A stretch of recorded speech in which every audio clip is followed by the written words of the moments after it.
Hello everyone, my name is Pixel Riffs. Welcome to your Sunday Minecraft live stream. How is everyone doing? Hope you're all very well. How is it all going? Hope your weekend is good. Let's turn down the music a little bit, shall we? You might notice a little bit of fuzz in my voice today. I spent last night at the Final Fantasy Distant Worlds concert, seeing some Final Fantasy music being performed by a symphony orchestra at the Royal Albert Hall. Thanks to my good buddy Dan inviting me. Yeah, amazing evening. But I spent a little bit of time, getting some food, having a couple drinks, and my voice is a little bit raspy today. We got that radio voice. Ladies and gentlemen, radio. Yes, so I have concert voice. But if you can imagine, those of you guys who know Final Fantasy VII at all, if you can imagine a room full of people, like 5,000 people, all singing along to the final boss theme from FF7, where there's like this choral thing and everyone going Sephiroth and stuff. It was incredible. It was such a good show. And yeah, really quite special to see all of that happening at the Royal Albert Hall. It was awesome.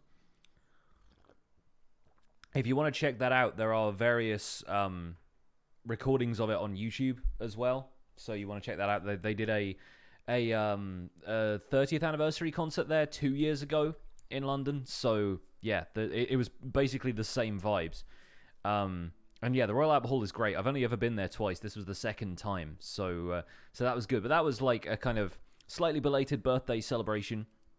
Tapas on Friday night was very good as well. But today we're back on our grind. I've recorded this first episode of the Minecraft Survival Guide for this week. Got that done already. This week is going to be completion week, I've decided. Or not completion, but like tidy up week. I'm trying to think of a better term for it. But yeah, we're going to visit some of the projects that have been on hold for a little while. We're going to wrap some stuff up for advancements. I went and visited all of the villages that I hadn't showcased for the 1.14 update yet. So we went to a snow village and stuff like that. And yeah, so we're going to do bits and pieces. So today I wanted to work on the Nether Hub, because of course the Nether Hub is a project that's been a little bit neglected. I haven't really done anything in tutorials for it because I feel like there isn't really a tutorial to be had until we get to a certain point. And so I'm going to try and get to that point today. But yeah, we have the the sexy voice today. So be warned, ladies, and potentially men, not sure, or people of all kinds, be warned. The voice is doing some things today. So anyway, all that is to say that we need to get into Minecraft and do some building. So let's do this. Let's do this. We're still on 114.1. I'm hoping that the 0.2 is going to come out this week, and hopefully with a few improvements. The pre-releases have fixed a couple of bugs, but perhaps not the ones that some people were hoping for. So we will see how that goes on. Yeah, Paranor says updating to pre-2 is recommended. I will probably not do that for the survival guide world itself, but yeah, from what I gather, it is improving things for a lot of people, especially the folks on Hermitcraft, etc. So yeah, here's hoping that it can make strides in people's performance issues for the next little while until we get the full .2. Playing the pre-release 14.2, it's working for the most part, but still laggy. I mean, lag is sort of to be expected. It's the redstone issues and the entities disappearing are the things that I think everybody wants resolved now. So let's hope that stuff can get fixed up. But hello to everyone who's just joining us. Welcome. Good to see you. Are pillager outposts rare? They kind of are. I think they're going to be a lot easier to find if you have access to flight, because just flying around and bumping into one seems to be a better way of doing things. Harshal with the host. And I should also thank Mochaccino for the 20 bits. Call it spring cleaning. Yes, there we go. Thank you for the extra 20 bits. Sorry, I didn't read your message quite soon enough. But yes, no, spring cleaning sounds like a good theme for the week, really. So, yeah, we're also doing, I guess, some spring building after a fashion as well. I'm just getting some stuff tidied away from today's episode, so bear with me while I walk and talk. Been looking forward to the stream all weekend. Well, I hope you found some other stuff to do. Shulker box in here with nothing much going on there. I think the ferns can go in the, like, decorative plants chest up here. Yes, we'll pop those in there. We can probably condense some of these lily pads. It's a little bit ostentatious having all of these lily pads just stacked up there. There we go. Anki, yes, I gather what's happening with Mumbo is ticking off a lot of people, and it's fine, but I'm sure the guy will get it resolved. I don't think we necessarily need to like worry too much about supporting him. He'll get a ticket in with YouTube, and they'll get it sorted. It's probably a little bit slower for them because it's a Sunday, and the people who maybe like, you know, deal with some of the more serious copyright infringement cases like that might not be in over the weekend. But yeah, in the short term, it seems like somebody's going to be claiming the ad revenue on his videos improperly, but hopefully that can be restored and it can all get sorted out. GD Pud with the happy belated birthday wishes, thank you. So I did a little bit more work. Here's a sneak preview for you guys. I did a little bit more work on the junk ship, and it's looking pretty great so far. I might actually make these sails even bigger, I'm thinking. So we'll probably extend those out to about there, and there and there. I don't want it to quite get in the way of this mast, but yeah. Yeah. What happened to Mumbo? Check his Twitter, but it seems like somebody has erroneously claimed copyright on all of his videos. I think some company has somehow, like, decided that they can claim copyright on the music he uses for his intro and outro, which he's, you know, under contract able to use. Like, he bought the rights to that music so he can use it for his intro and outro. So I think, yeah, I think that's like an erroneous copyright claim that is obviously going to hurt his revenue because that's the music he uses on every single video. But I'm sure he'll get it resolved. I'm sure it's nothing to worry about in the long term. His channel isn't going to get removed. That's not how the YouTube copyright system works. But, yeah, like, people can claim the rights to music if it is used in videos. And sometimes when, like, an artist's, like, representation changes hands, like if they sign to a different music label, then that music label will start, like, claiming copyright on stuff when the artist has given express permission before, just because it's an automated system and they don't know any better. But I'm thinking they'll be able to get it sorted soon. Yes, Nether Hub. We're going to be working on the Nether Hub today. We've only just started, though, and I'm just taking a quick look around, and I really like the way this looks from a distance. You can see that, and it kind of has this dragon wing style vibe to it, but from a distance you can't tell it's attached to the boat until you go over here. So it's looking pretty cool for now. Really like the sail. Thanks, I like the sail too. I think the sails for these boats always look really fascinating to me, which is why I wanted to build one.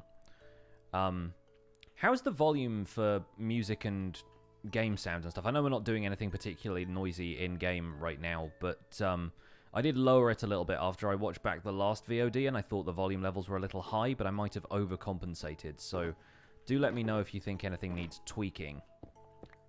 Volume's fine, levels are good? Okay, great. Because, yeah, I was listening to the bit where my wife and I were talking, and if she's not on mic, then sometimes if the music is kind of loud, you can't really hear her all that well.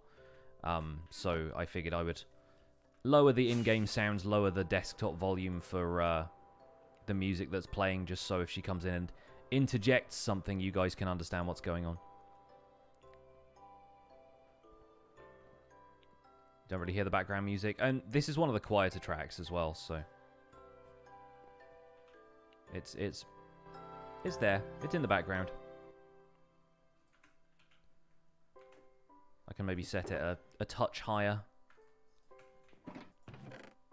But then there's going to be, I think it's Alpha from the beginning of the next album, like, always comes in real loud.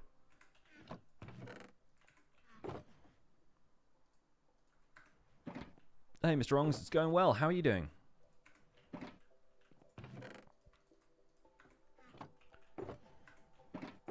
Yeah, as long as you guys can hear my voice, that's the important part, because you know what Minecraft sounds like anyway. I think I'm going to put prismarine crystals and shards on, like, separate layers of this. Yeah, so we're going to do a little bit of... Oh, there we go. What? No. Is that a... What does this have?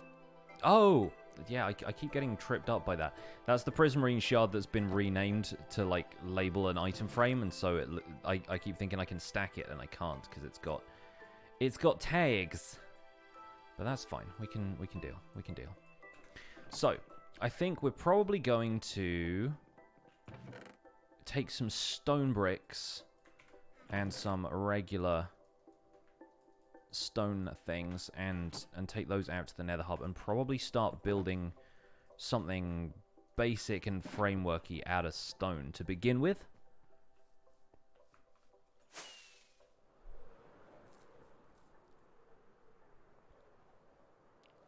That's the plan. Stay Puff with the 10 months. Thank you so much for the 10 months of support with Twitch Prime. We see some resub hype in the chat, please. Missed the last stream, wanted to say happy late birthday. Thank you. Thank you so much. Yeah, we got a few of the regulars popping into the chat now. Hello to you all. Welcome along. That Space Tea hype. There it is.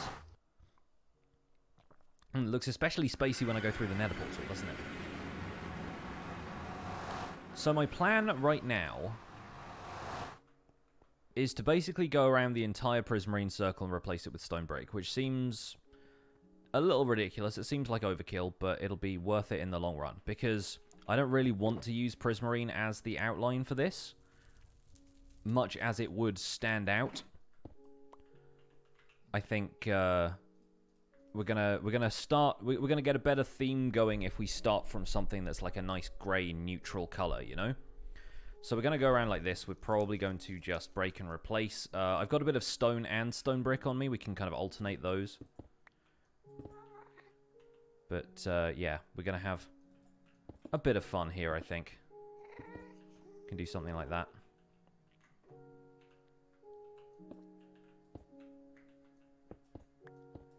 I think the majority is going to be stone brick, and the occasional stone accent will be fine.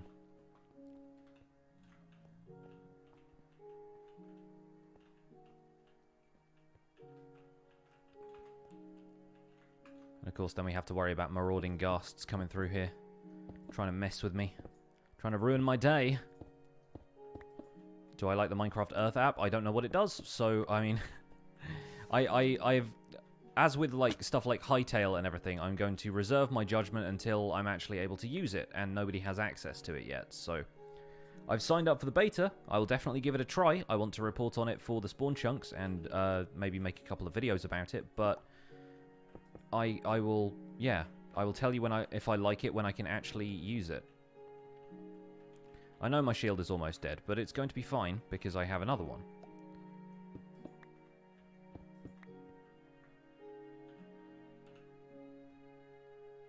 Hello. Thank you.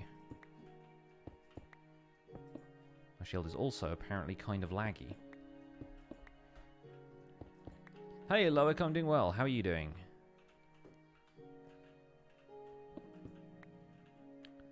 The Nether Hub is finished at last.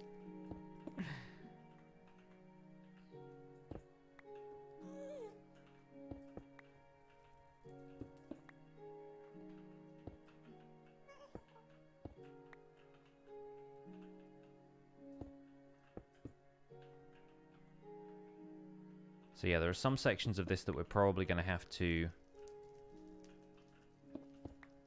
get a little bit creative with.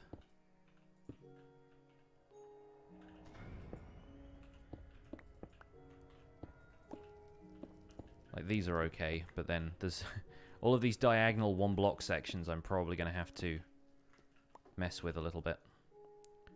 Might be worth getting the prismarine out just for that, or using some other kind of block.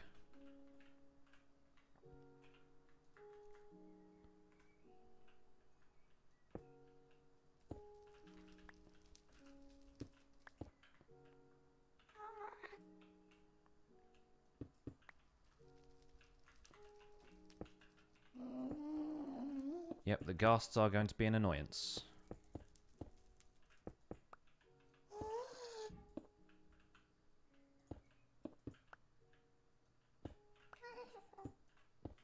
I guarantee I will fall in lava at some point.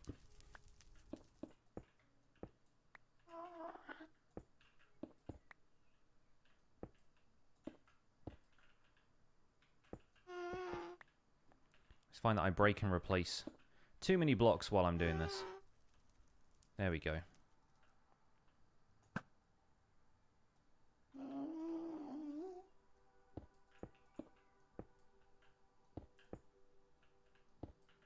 Might want to get rockets on the hotbar. That's true. Good call.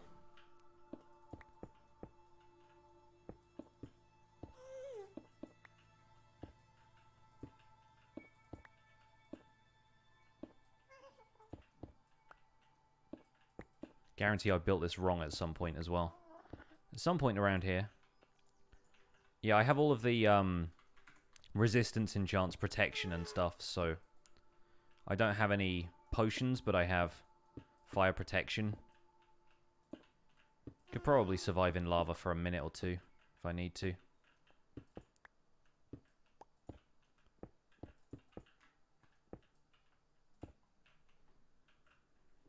Yeah, I figure we'll complete this entire thing in stone brick and we'll worry about the details later. I feel like trying to detail it now is a bit silly. I'm not using prismarine for the outline of the Nether Hub anymore. The prismarine was largely there just so I could have some block that stood out, but now we're actually working on the design of it. Prismarine is not going to be the main focus here.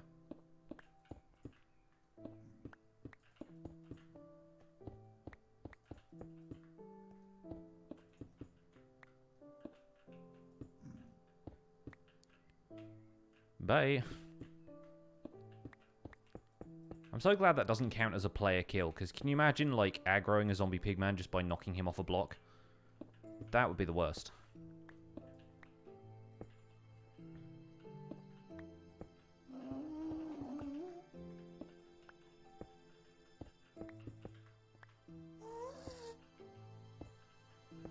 I've only just noticed that Prismarine's texture looks like fish scales. It kind of does.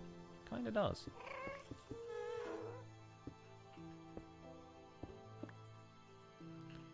Had the presence of mind to leave the netherrack blocks around here for the frame. And this bit is a little bit safer after this point. We've got the safest, although the most dangerous part of it done.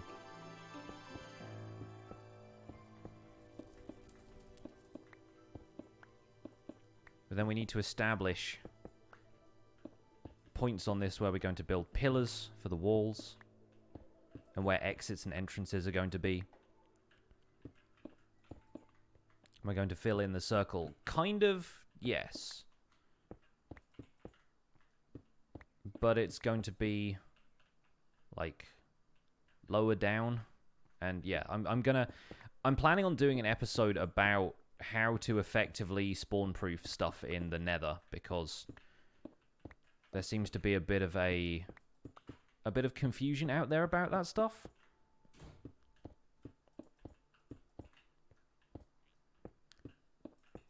Based on some bugs that were in snapshot and pre-release versions. Bit of a musical interlude for you there. Yeah, some people still think that mobs can spawn on glass, which they can't, and there are some other ways that you can spawn-proof things, obviously like slabs and so forth, but spawn-proofing in the Nether works differently to how it does in the overworld because of zombie pigmen being able to spawn in any light level. And a lot of people want pigmen out of their Nether Hub, so I think that's worth a tutorial.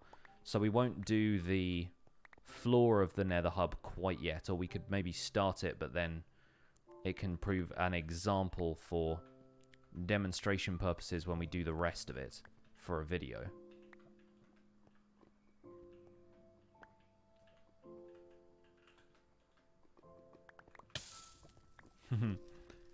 Just getting a tiny damage boost off the magma blocks.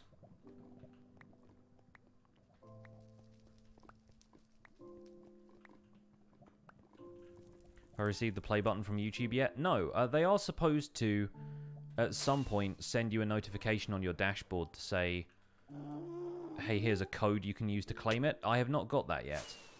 And I know that's how it works because I did that for the Hermitcraft recap, even though I was basically doing it so the silver play button could be sent to Zloy. But once I receive it, I'll do a vlog about it.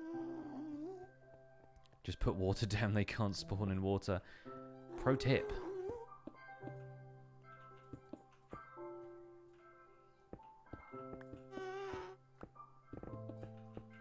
We're also going to have to do a Chop-in Tuesday where we clear out all of the netherrack from various sections of the hub.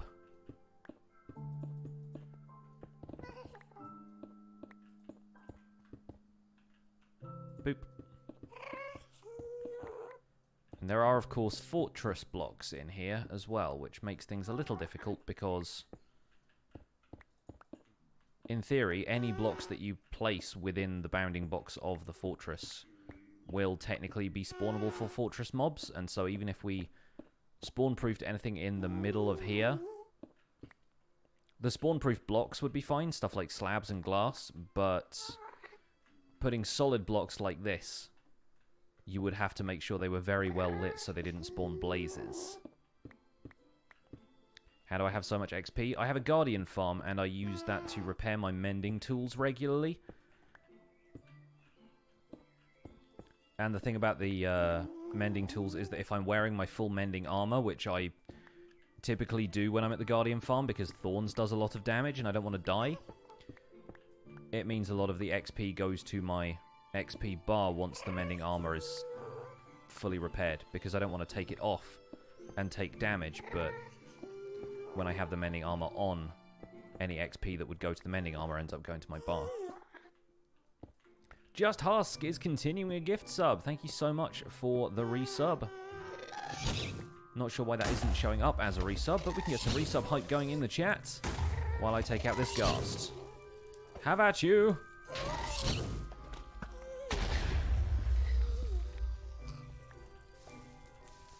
Wait a second, did we just get some flint? We did! Mochaccino with the host. Thank you so much for the host.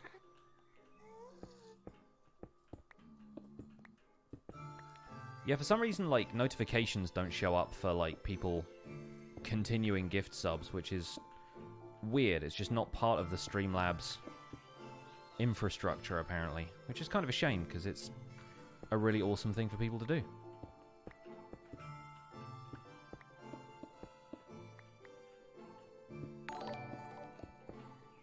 Bukta with a host. Thank you for the hosts. What mob do I recommend for a good mob farm? Right now, Guardians are probably some of the better ones. Guardians or Endermen. And Endermen are really useful to have as a farm as well, because you get Ender Pearls from that. But, I feel like Pigmen is probably the best if you want an AFK farm. Also, gold is very useful too. But really, all you need is a decent mob spawner cage. I would not recommend using blazes right now as the only thing, because blaze farms are kind of broken at the moment.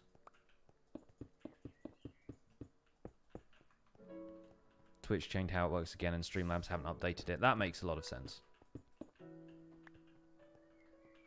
They just don't, like, handshake yet. Speaking of gold farms, how's mine doing? I haven't really used it all that much since the video I did about it. Mainly because I've not used powered rail for a huge amount of stuff lately. I haven't been making any farms that require all that much hopper minecart action. And if I do, they're relatively small, like the Super Smoker that's only got maybe 10, 15 powered rails in it at the most. And so that's kind of the only thing I needed them for at present.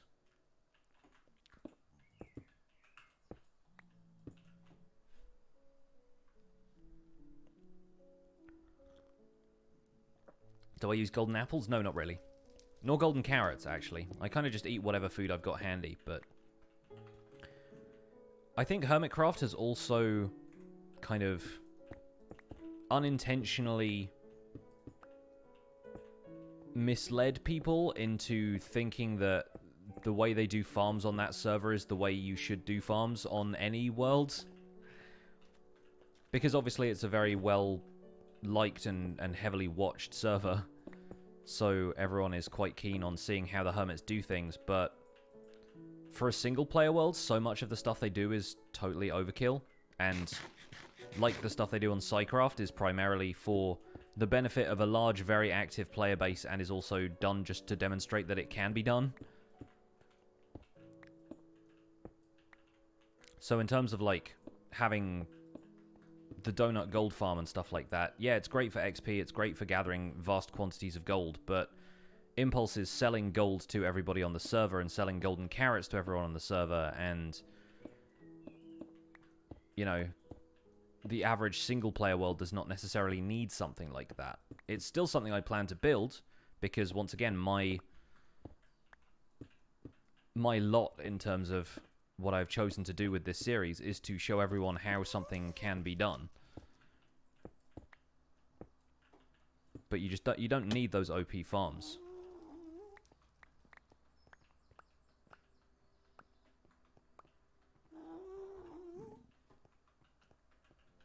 And naturally, even though this is a single-player series, a lot of the stuff I'm doing on this series is something you can do in multiplayer, so it shouldn't necessarily prevent me from demonstrating a farm that you can build in multiplayer.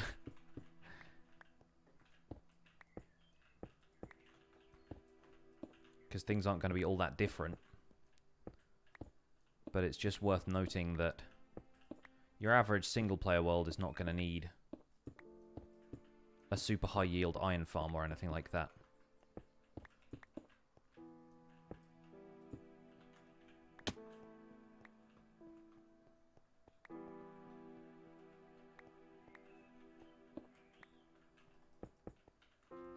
Okay, so we now have this completely replaced. I'm probably going to keep the prismarine lines in here because we can also use those to mark out where we want the entrances and exits to be.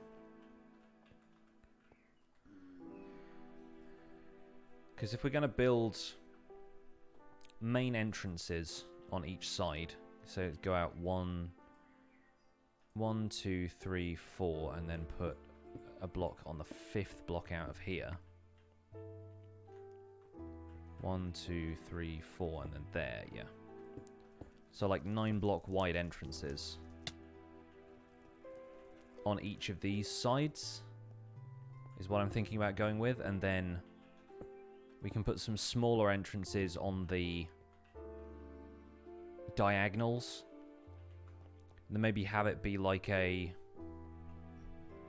compass rose kind of thing underneath, potentially. For a solo player, the Mesa is your best gold farm. Yeah, digging stuff out of the ground is underrated.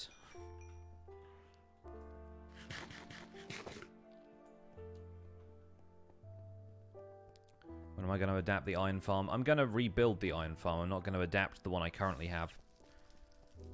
And I don't know. Sometime soon.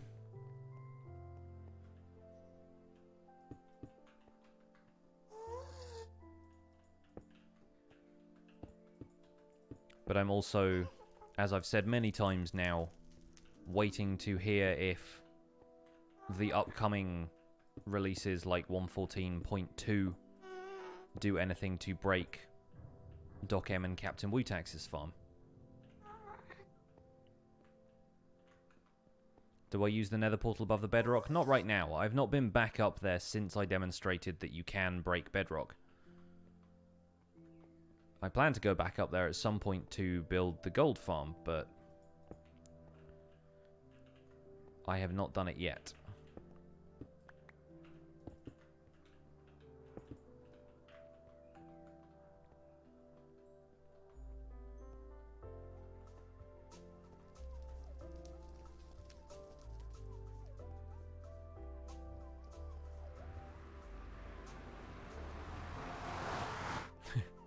I didn't even leave. I kind of wish the portals would only make those sounds if you went through them. Like, I understand why that's difficult to measure. 4, 5, there we go. So 1 there, 2, 3, 4, and then on the 5th block, 1 there as well. Great.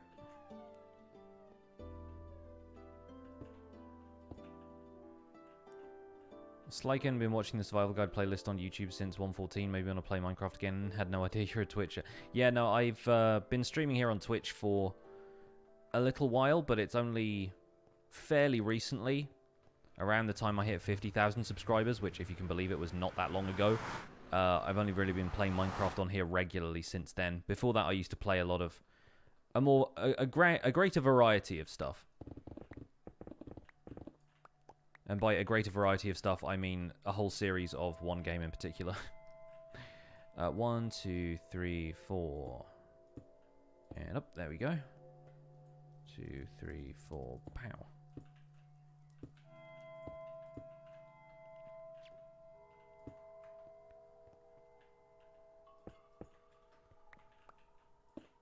Just trying to give myself an idea of, if we have an archway, you probably want a secondary archway behind it to kind of add a little bit of depth to it.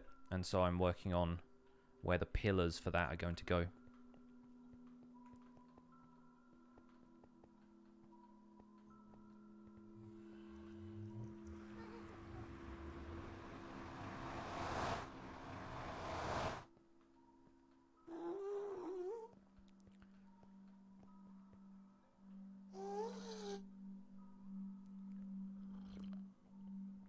Cletus just wanted to say thanks. First time checking out a stream, but you've been watching the survival guide for a while now on episode 130 or so. Great content. Thanks for all the help. Hey, no problem.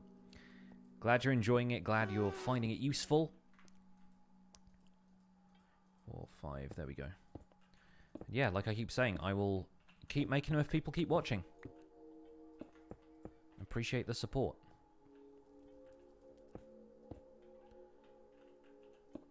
I have a podcast. I do have a podcast. For those of you who don't know, you can check out the link that Paranor has put in the chat and check out the Spawn Chunks podcast wherever podcasts are found.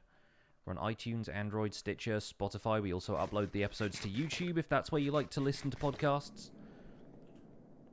Why so many portals? I mean, why not, really? The whole idea is that this is the hub of a large wheel kind of area, and there are going to be basically floor-to-ceiling portals on each floor of this. But they all lead back to the same place, so it's nice and easy to get that stuff figured out. But yeah, what I would love to do, because this is north, but it's never all that obvious which way is like north, east, south, and west when you walk into the Nether.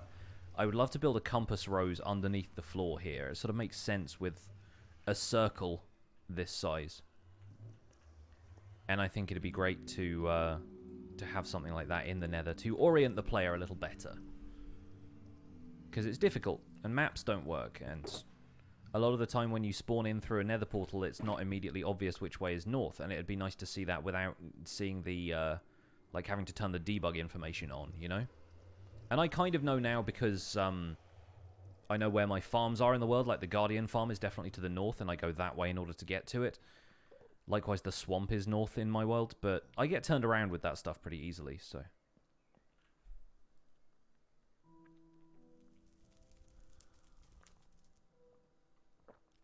Thank you for the how to elytra video. The flying you can more or less manage, but you've never figured out how to land.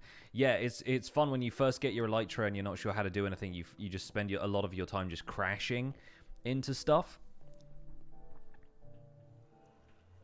Tea is good. Tea is very good.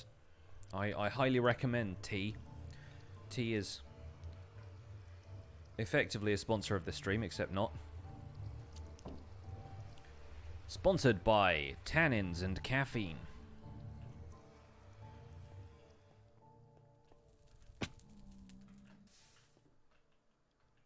What are tannins, anyway? Tea, 10 out of 10, correct. The only rating tea should ever receive.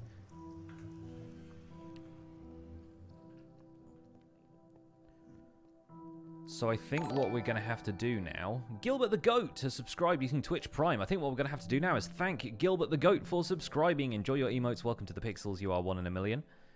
Appreciate the support. Thank you very much. But as I was saying, what we're going to have to do now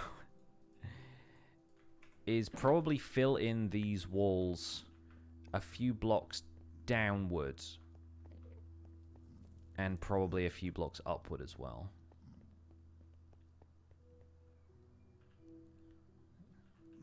YT, there is an energy drink. I do not like energy drinks. I'm not a fan of energy drink.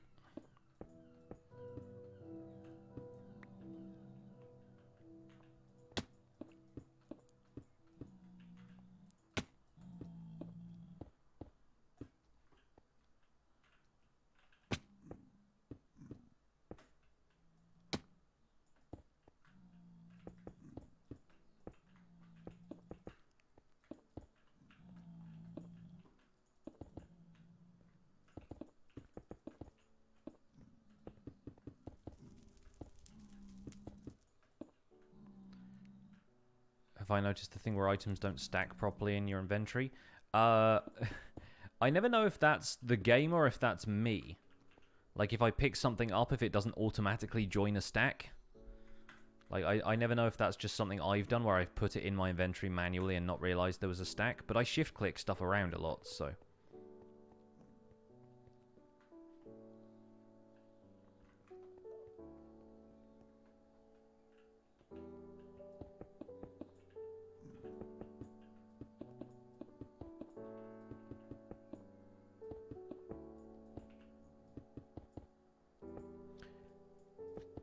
So what we're really going to do here is outline the entire circle here in the Nether Hub.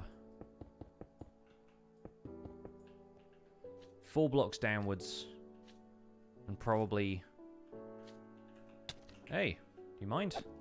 Probably like 7 to 9 blocks upward.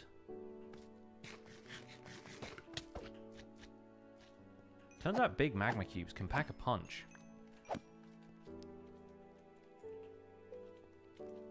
Can the little ones hurt me now that I've got all of this protection on my armor?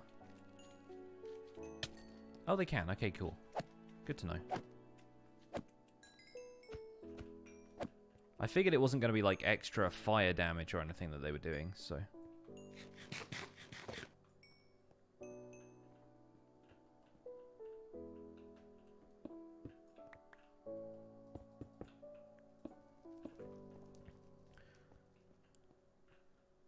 But yeah, I think each floor is probably going to be a maximum of like 16 blocks high. But that's... You know, 9 blocks up, 5 blocks down is like 14.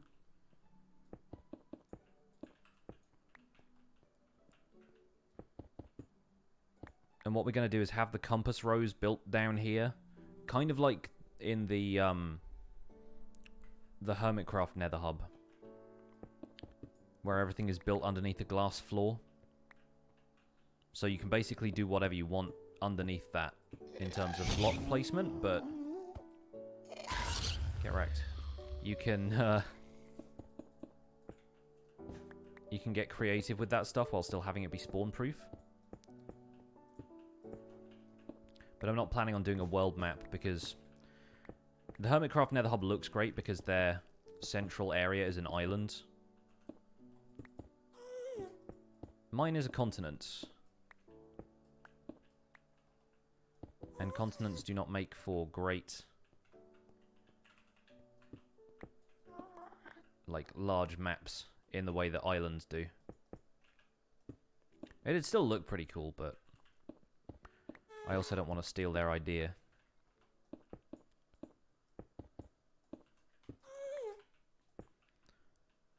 Hermitcraft Nether Hub makes you think of the world map in Final Fantasy games.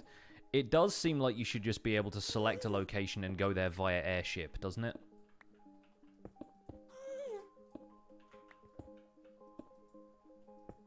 Preferably with Sid from Final Fantasy X yelling yeehaw before you go anywhere.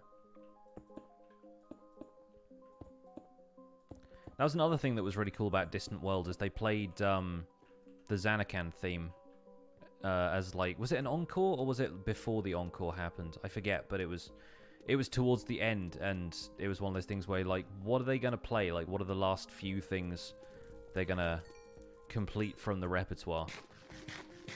There were definitely a couple of things I would have loved them to have played, but they just didn't include them in last night's event. The final showdown with Shin.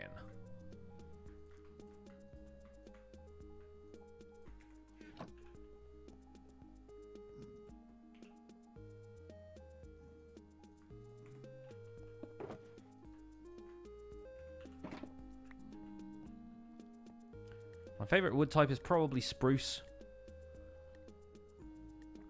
Although I've been enjoying dark oak lately as well. I think the dark oak log and the spruce plank go very well together.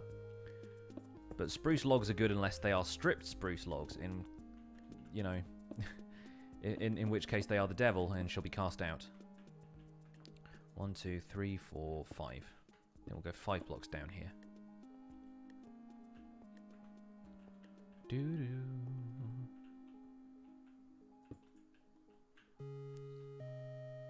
You like oak? Oak is good.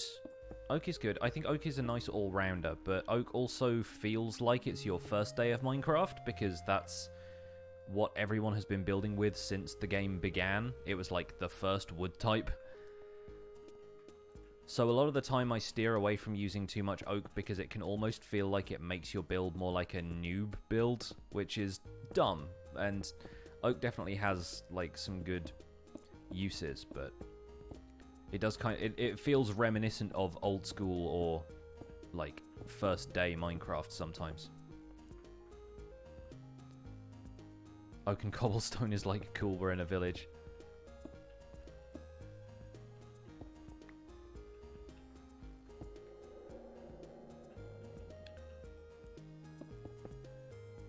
You could say the same about white terracotta now as well.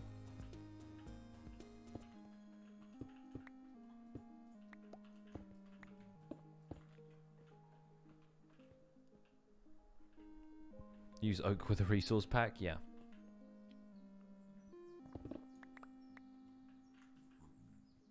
Stripped birch is the best stripped log in my opinion. Darkleys. It's one of the best ones. Definitely a massive improvement over the regular birch log. And the texture of the regular birch log is not bad for what it is, but so many of the textures in Minecraft are good because they can be, like, with a little bit of imagination, you can imagine they are something different, whereas birch logs only ever look like birch trees. They don't tend to look like much else.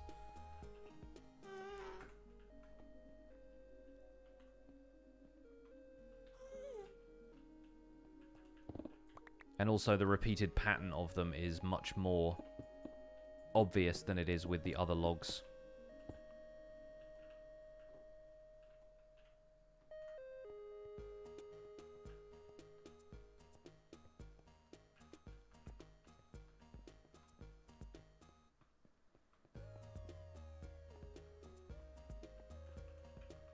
I think jungle logs are pretty good because they have that round texture that you don't really get with anything else.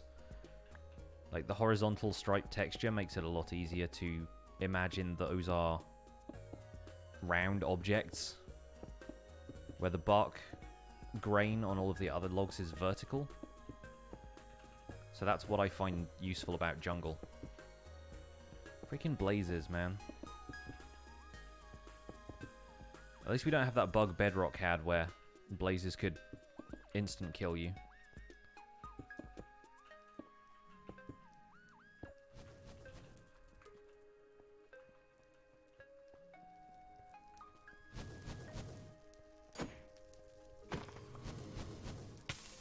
I feel like the problem with blazes is that most other mobs you can kind of ignore. But because blazes can fireball you from so far away, they're just a nuisance.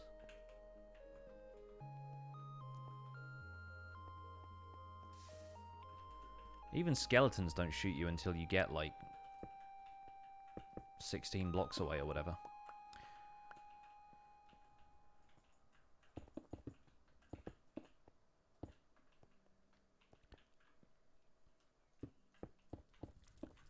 You know those mob head data packs people have? Do they have the same functionality as mob heads, where mobs are less likely to aggro on you if you wear them?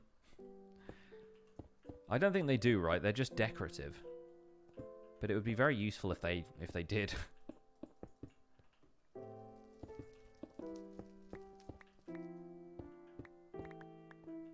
Imagine if Blazes has a charge creeper ability. That's what we would have got if we'd voted for Mob A at the mob vote back in Minecon 2017.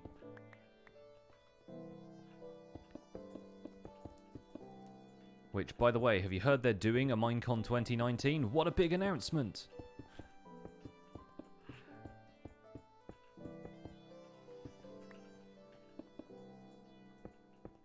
I'm sure we were all shocked by that announcement on the 10th anniversary.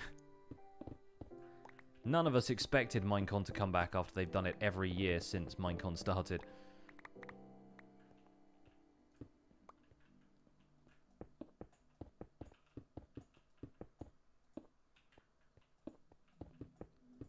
Nobody expects the Minecraft Inquisition.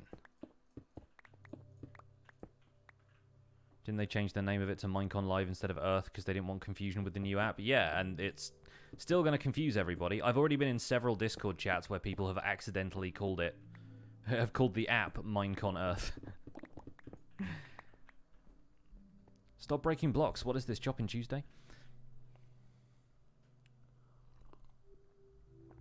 Is there still a physical Minecon? I mean, there is a stage show that some people get to attend.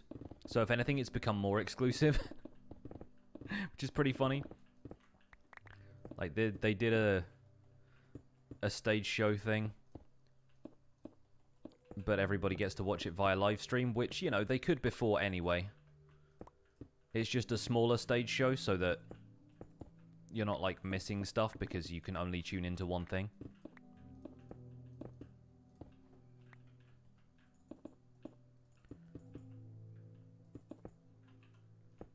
Do I like the combo of stripped birch and stripped dark oak? Yeah, it looks good.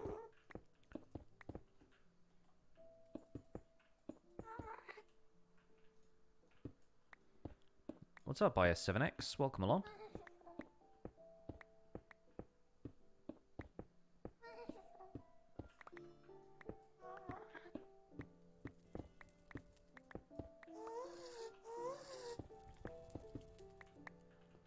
Yeah, once the schedule for Minecon is posted, I'm not sure if we'll do the spawn chunks thing that we did last year, where we ended up live streaming the whole thing and, like, commentating along with it, but I might do that on my, like, my personal Twitch instead of, like, streaming through.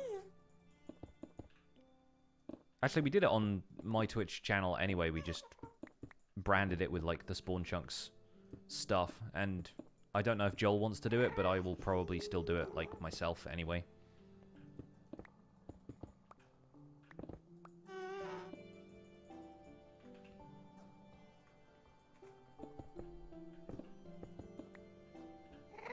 Am I only going to work on the hub today? I don't know. We'll see what happens. See how much of this we can get done, and if I get bored and want to do something else. Am I on console or PC? I will give you a clue. There. Try doing that on a console. To be fair, you could probably play a console with keyboard and mouse. It'd be weird.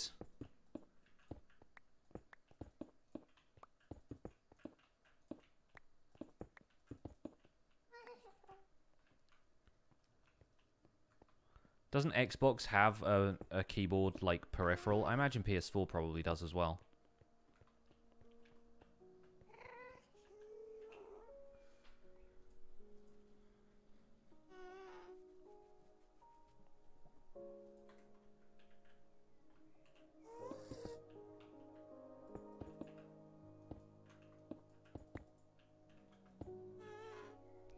Will I ever do an episode about map art? Yes, absolutely. When I have a little bit more time to build a 128 by 128 area of a single material, or several materials in, like, a pixel art kind of thing, then yeah. But it's actually a very useful feature of the new cartography table that you can lock maps now, so I did want to include that in my exploration of the cartography table, to, like, design some map art and then lock it and then be able to make changes to it.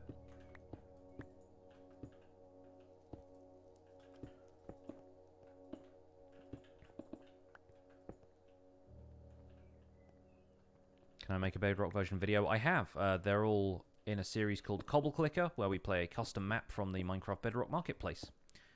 I have several other videos on my channel that are Bedrock Edition, but the reason I don't make Bedrock Edition survival guide videos is because a lot of the mechanics in Bedrock are different, and I don't know what they are.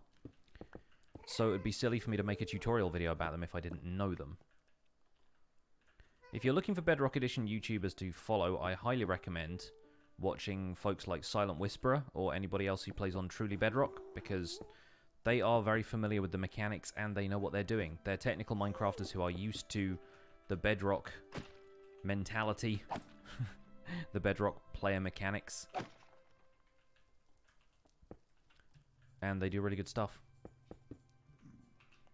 Is there a Cobble Clicker for Java? I don't know if they made it for Java. I kind of expect so, because I think a lot of the time they will make stuff in Java and then kind of port it to Bedrock, since creative tools are more prominent on Java if you want to do, like, landscaping and stuff. Then again, with the new scripting API, I imagine some more of that stuff is going to be much more eminently possible soon.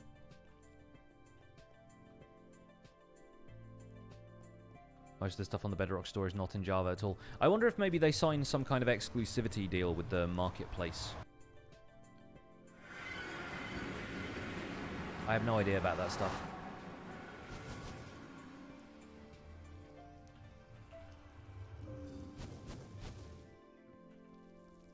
Alright.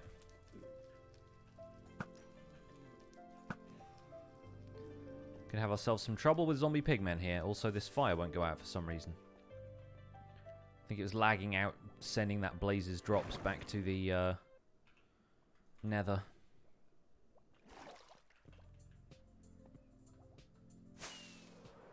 You hate Bedrock because of the mob spawn mechanics, mob farms are impossible. Basically, why I don't play Bedrock. I find the farming side of Java Minecraft a lot more appealing.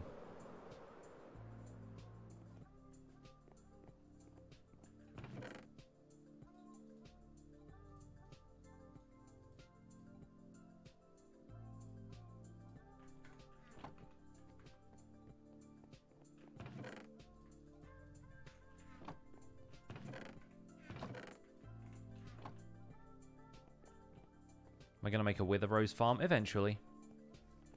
The plan is to do everything eventually.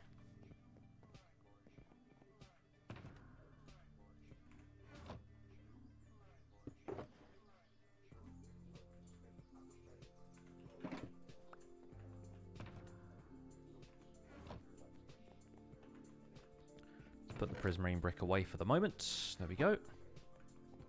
You built your mob farm on Bedrock and you don't have any issues. It's probably... yeah, there's some stuff that works differently. Bedrock also has weird ideas of when mobs should spawn and despawn. But if you build it up in the sky, in the void, wherever, then you're probably not going to have as many issues. But there are different, like, mob caps and stuff.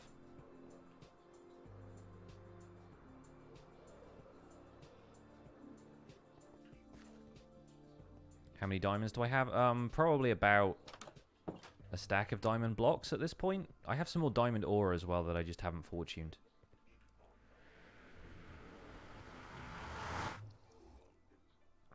Do I plan to stop drinking tea? Well, eventually I will probably die, so around then, I expect. Or if a doctor says that I can't anymore for health reasons or something, I would stop then. I expect my dentist probably isn't very happy with me. But since when did I listen to what a dentist has to say? They're the ones who want you to stop eating sweet things.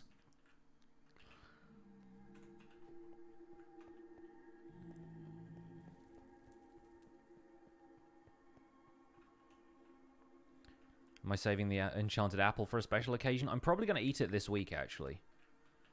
Because, as I was saying at the beginning of the stream, we are doing a bunch of kind of, as somebody put it, spring cleaning projects around the world this week. One of which is going to be to go and get some of the enchantments that I don't already have. Not the enchantments, advancements that I don't already have. And that includes the balanced diet advancement, which means we're going to have to eat that golden apple. And I did test it in a creative mode test world, and you don't get the enchanted golden apple back when you make an enchanted golden apple banner pattern, so unfortunately we are going to have to find another one if we want to make the thingy at some point.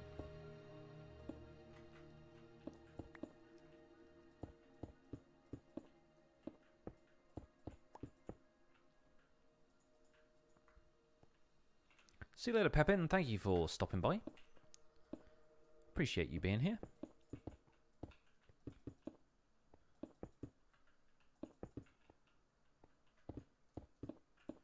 Now, these bits are going to be kind of difficult, so I might leave them for now.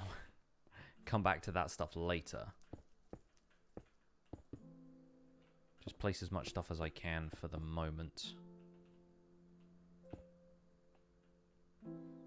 Yeah, probably about there. The banner pattern does last forever, yes, but then it would mean that I can't eat an apple. We'll see if I find another one, though. I do plan on going and raiding a few more things, and I have reset 2 of the woodland mansions in my world. Because I plan on one of the videos this week is going to be me going back to the woodland mansions and discovering some of the secret rooms that I left out of the first Woodland Mansion video because I didn't think that mansion had one. And it did have one, but it was just weird.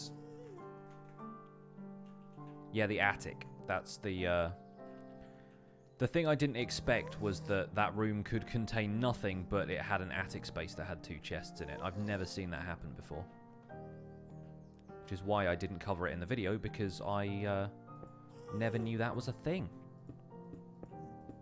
So even I'm learning stuff from this series.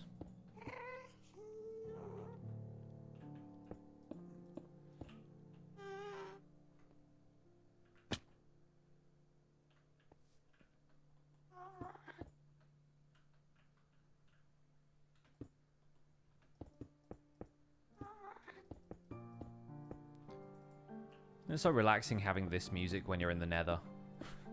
Certainly a lot more relaxing than the native Nether music.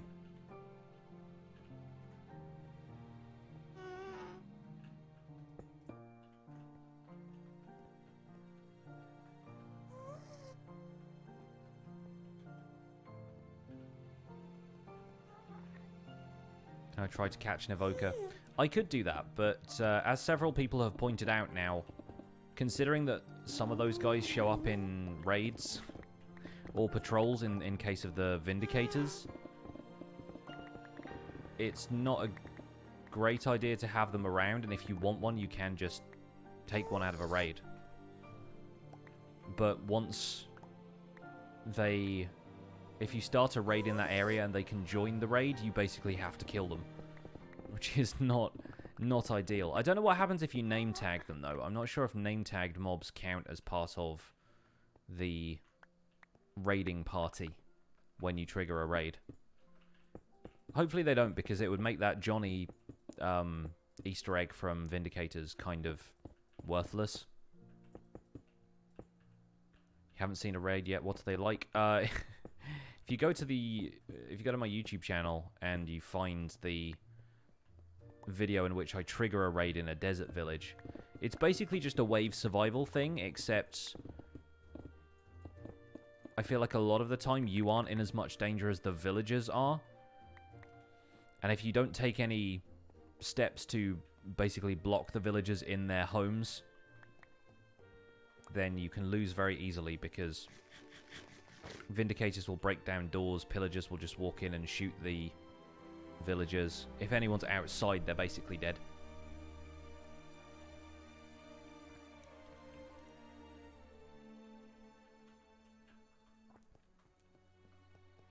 Yes, I know about Filzer. People ask me about him on basically every stream now.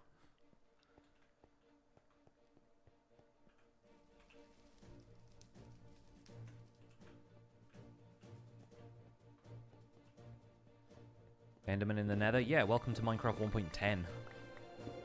They've been in the Nether for several updates now.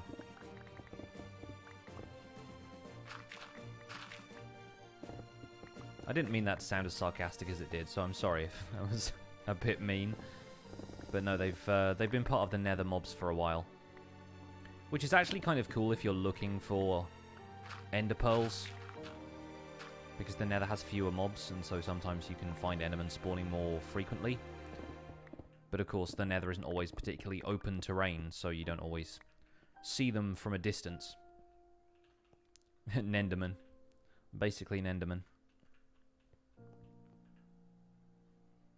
Now we have inspirational music. This is the one I was talking about, the one that like gets really loud in spots. Occasionally I can't hear myself over it when I watch the VODs back.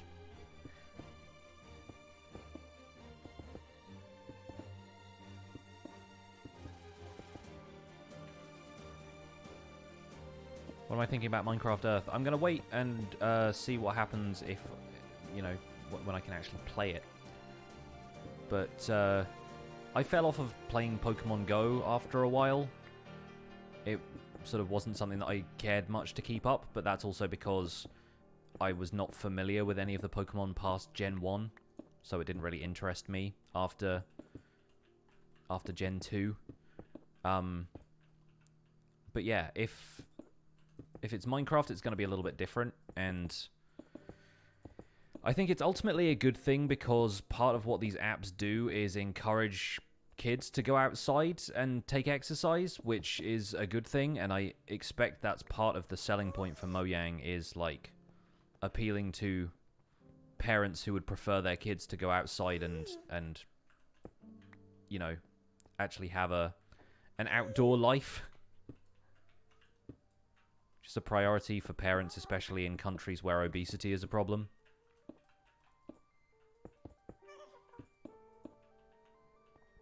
It's promoting a healthy lifestyle with kids, then that looks good for a company, and that's part of what the appeal was of Pokemon Go for a lot of people, was like it's an excuse to get outside. So I think if that's the approach they're taking, then it is a worthy thing to do, I suppose.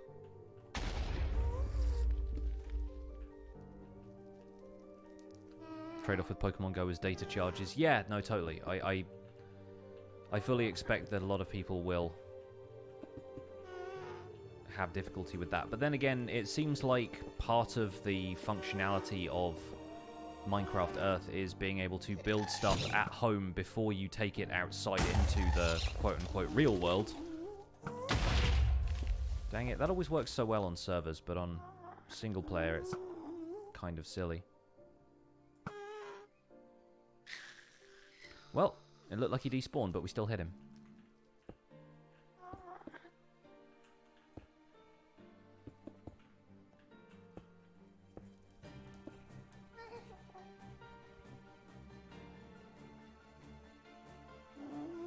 If you copy your world with no cheats and make a copy of the world in creative and use the /locate command to find stuff in your main world, does that count as cheating? It counts as cheating if you think it does, basically. Like, cheating is not like a hard and fast thing. It's really up to you. And I guess anybody else who you're playing with, if you're playing on a multiplayer server. Like, if people want to find stuff naturally instead of using the locate command or making a copy of the world, then that's fair enough. But if you want to, like, find some cool stuff by just duplicating the world and looking around, then that's cool. Do whatever makes you happy. My plan for the Nether Hub is to build several of these giant circle-type structures, stacked on top of each other and in varying sizes.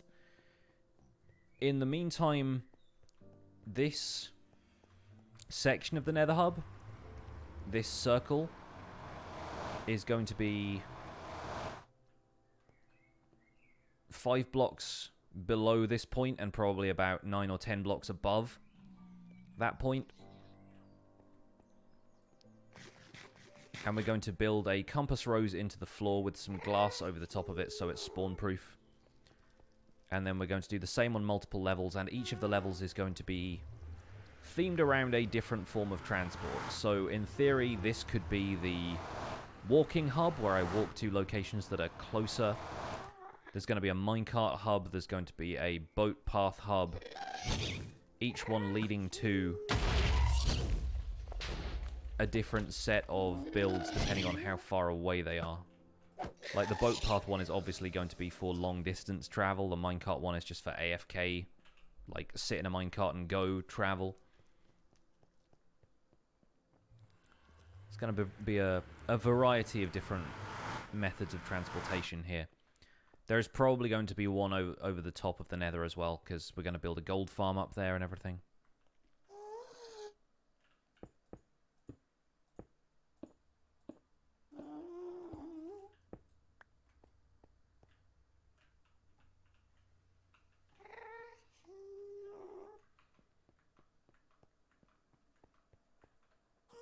But yeah, I think having the compass built into the floor is going to look fun, because it's always difficult to orient yourself in the Nether when you first come through a portal, so knowing which way north is could actually be a tremendous benefit.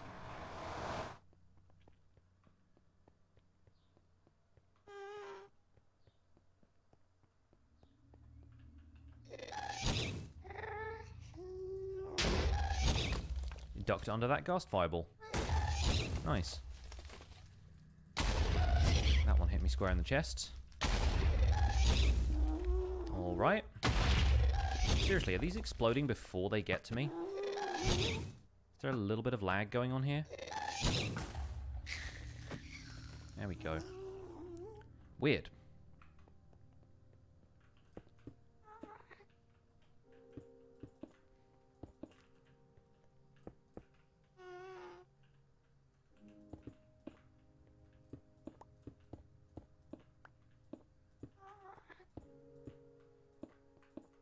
Can just about place blocks around the outside of here. And then maybe we'll get some scaffold and do the rest of this.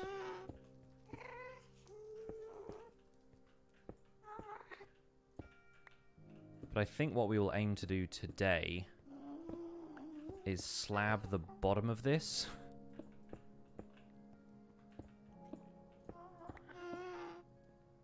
So that we don't get any unwanted spawns inside of there. Because this is a large area. It's going to be difficult to avoid ghasts spawning down there. And before lava.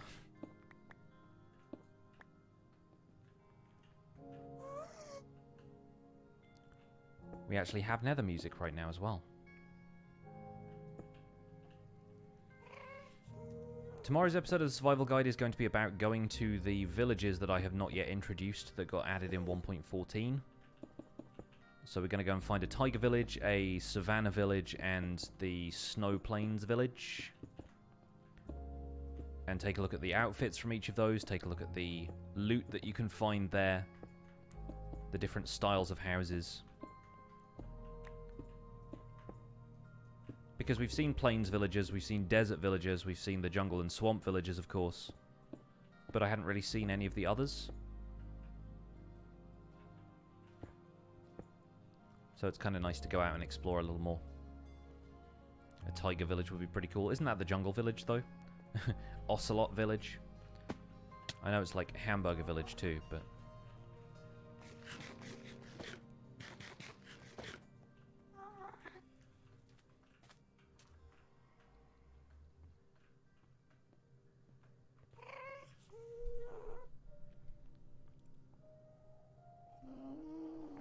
Python hasn't quit Hermitcraft, no.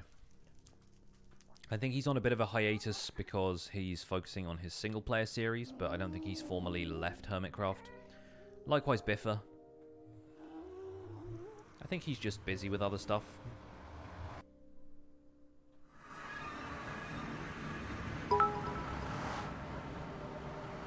Icy with the 20 bits because bits. Thank you so much for the because.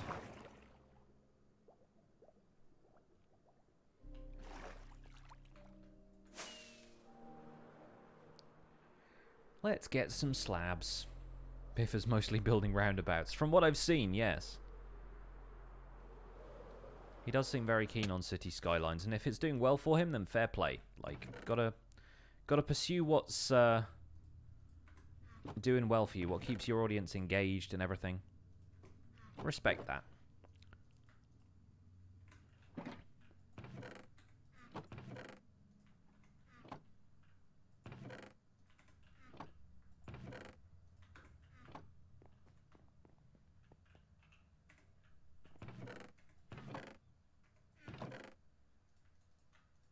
Okay. Running out of space for netherrack again. Probably better smelt some of that at some point. Well seems to be mostly having a break too. Yeah, I can see why. Vanilla Minecraft is easy to burn out on if you don't pace yourself, but you also feel like you have to keep up with everybody else on a server like Hermitcraft. I imagine it can be very difficult.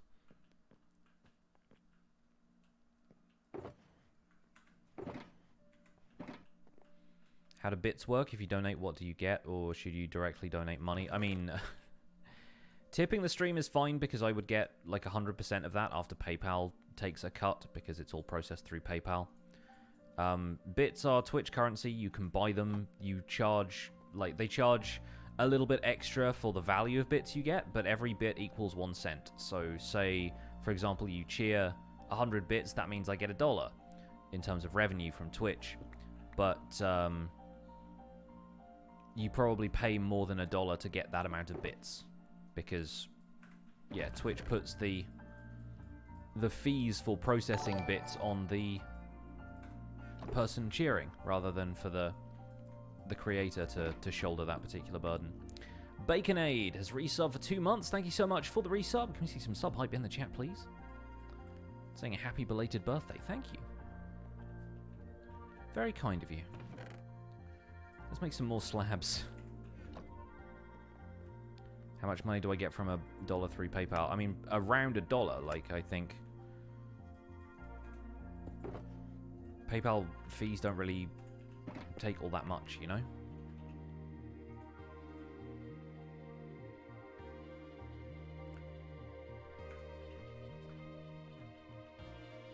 But, like, ultimately it doesn't matter. Do what you like.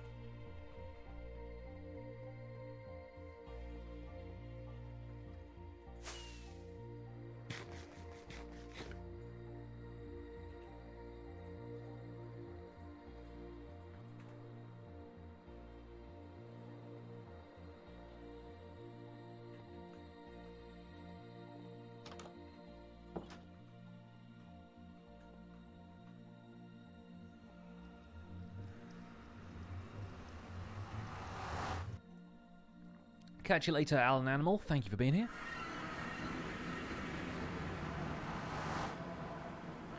Appreciate you.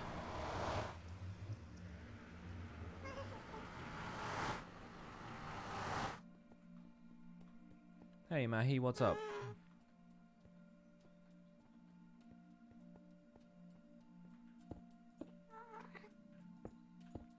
Welcome to the slab placing portion of the stream. It'll all be over soon.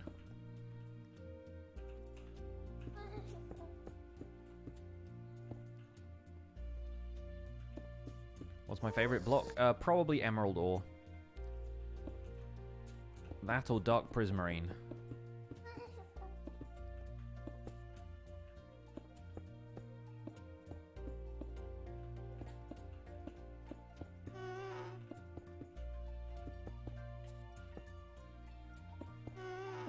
You know what, Chopping Tuesday is probably going to be both netherrack and stone at this rate.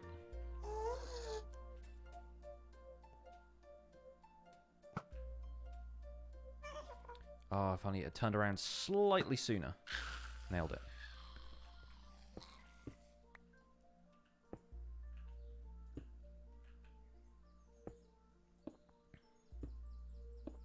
Captain Starlight says, I've recently found out your videos. Your videos are amazing. It inspired you to do many things. Thank you. Glad I can be somebody's inspiration. And I'm glad you're enjoying the videos too. Welcome to the stream. Today we're working on the Nether Hub, finally. It's been a long time coming, I guess. But yeah, I decided that if I wanted to do some stuff for this on future videos, I would probably have to do a bunch of it on stream first. Alright, alright, alright. Seriously, these guys are the worst today. They're all over the place.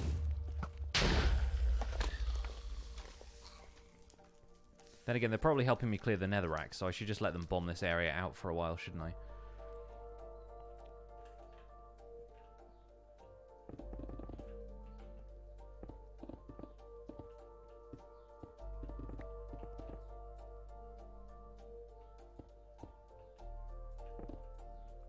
Why don't I have custom sub badges? Joel Duggan is going to be working on them for me, but he hasn't got around to it yet because he's got a bunch of other commissions right now.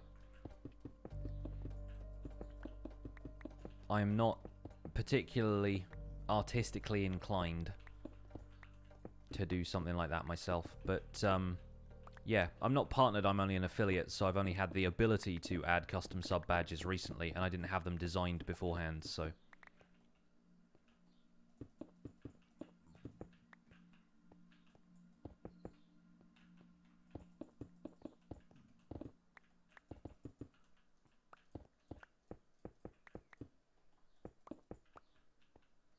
How do you make wet sponges into sponges? You cook them in a furnace.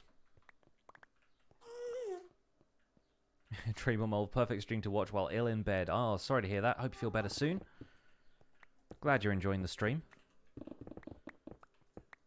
I know the feeling, though. It's always nice when you've got something. Some good comfort watching while you're not feeling too great.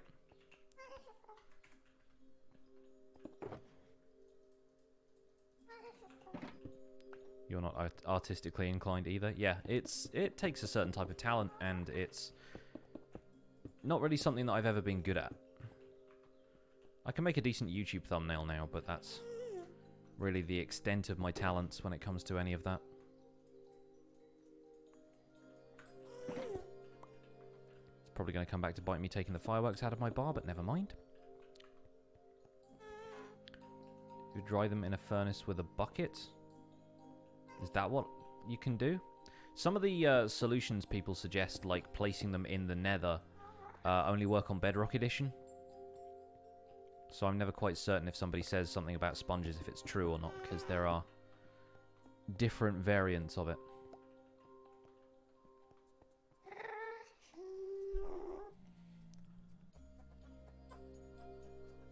Do I think it's worth paying 64 emeralds for an Efficiency 5 book? Depends how many emeralds you have. Like, if you've got a reliable way of farming them, it's probably not that bad. Obviously, you can get it for much cheaper, but I'm of the opinion that stuff doesn't have to be, like, as efficient as possible.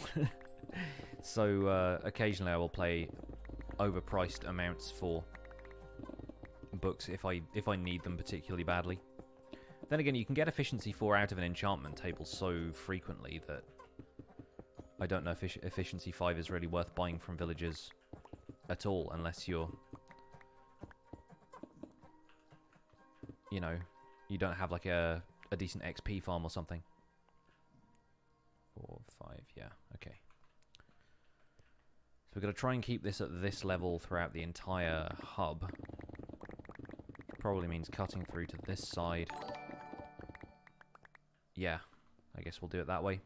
CN and Norna with the hosts. Thank you guys both for the hosts.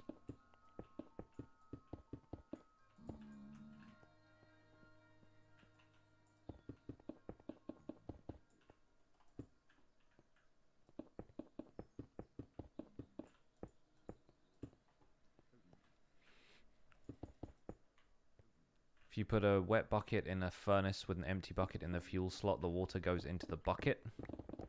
Interesting. If I was to build a modern house, which materials would I use? A lot of concrete, a lot of glass. It's usually the go-tos.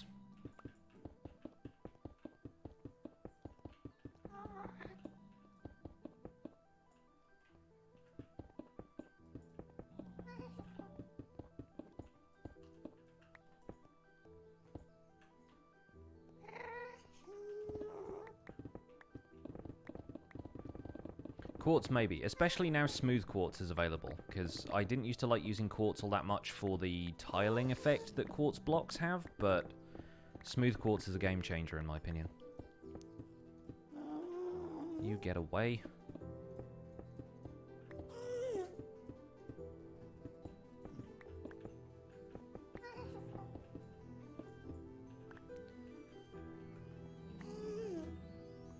Have I accidentally sworn on a vid, then edited it so you don't see that part? No, not really.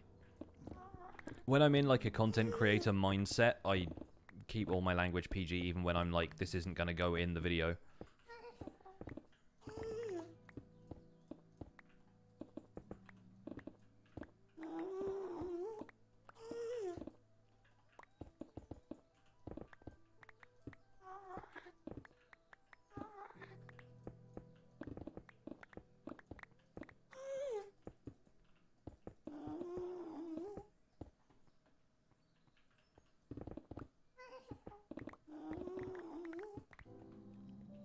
He's gone now.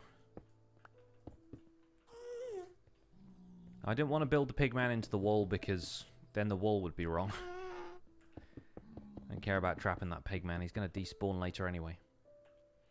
Have I ever recorded while streaming? Not really.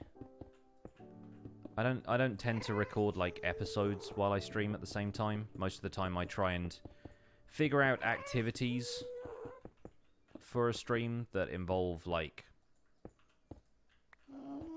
something that I wouldn't want to put on recording, but ultimately my streams get uploaded to a VOD's channel anyway, so if I want to get footage from a stream, I can. But I don't think my computer is really going to be happy with me if I try and record and stream at the same time. Current death count is 5. Has been that way for a while. I think my last death was to the charged creeper. The famous, or rather infamous, charged creeper incident.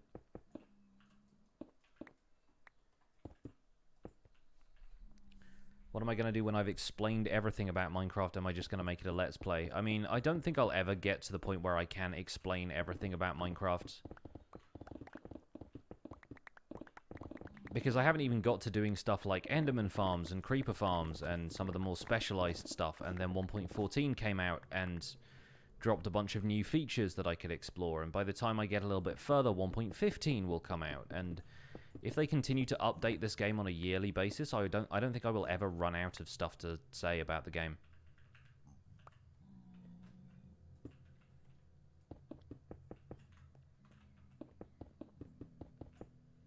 And obviously there's a limit to, you know, how many times I can build certain redstone contraptions or whatever, but in the grand scheme of things, there is a huge amount you can do in this game, and it all just depends on what you want to make tutorials out of at a certain point. If I want to do more in-game build tutorials, then I just need to do some more planning beforehand.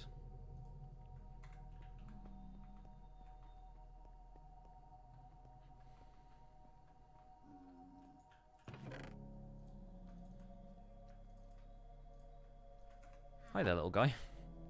I love the fact that the stuff baby zombies and baby zombie pigmen hold in their hands shrinks down as well. So it just looks like they have like these adorable diddy little swords. Which is kind of my favorite thing. How do I mend my tools? I have a guardian farm and I get lots of XP from it.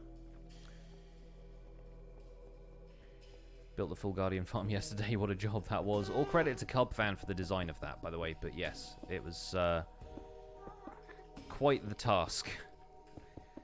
I think most of the problem with it is just dealing with the Guardians as you do it.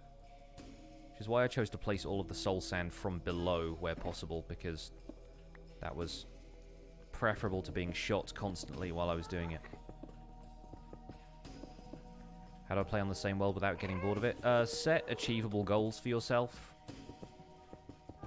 Build stuff instead of just playing to complete objectives, like fight the dragon, fight the wither. That kind of thing. Like, a lot of Minecraft I think of as just a vehicle for the imagination. And I think a lot of the time when people quit a world, they're doing so out of frustration, like, because they fought the wither and it went badly and they lost all their gear, or, you know, they just died in unfortunate circumstances and retooling up was a pain. So I feel like a lot of the time you just have to put some infrastructure in place for yourself that means you can get geared up again quickly if you lose everything. But really, I'm kind of spurred on by the sheer amount of stuff that I have not done in the game yet that I see other people doing, and I think it's really cool.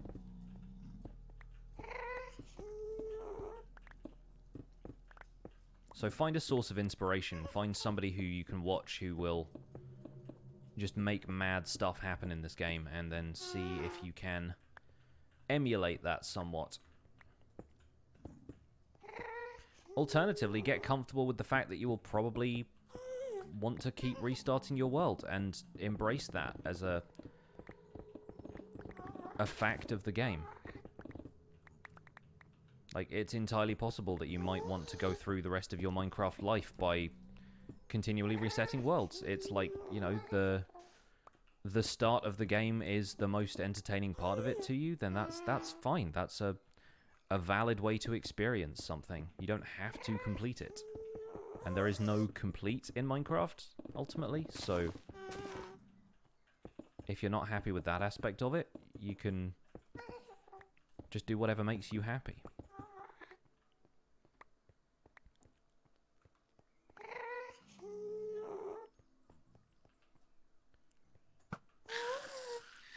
I like mods or vanilla better? Well, you can see which one I'm playing the most, so that should probably answer your question.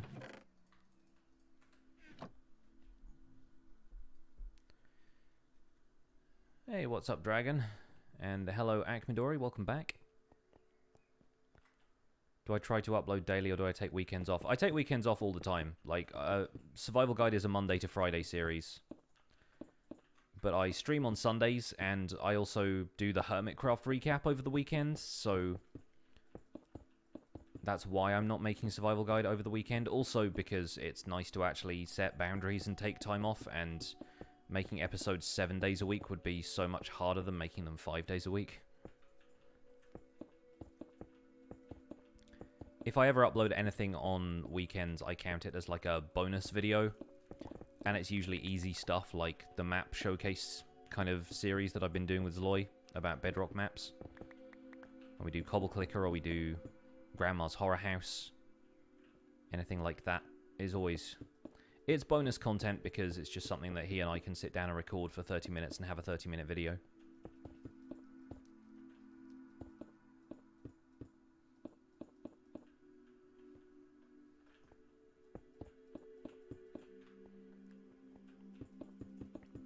But if you think about it, everything is shifted over by 1 day for me, because if I'm going to upload a video on Monday, I have to have recorded it on Sunday.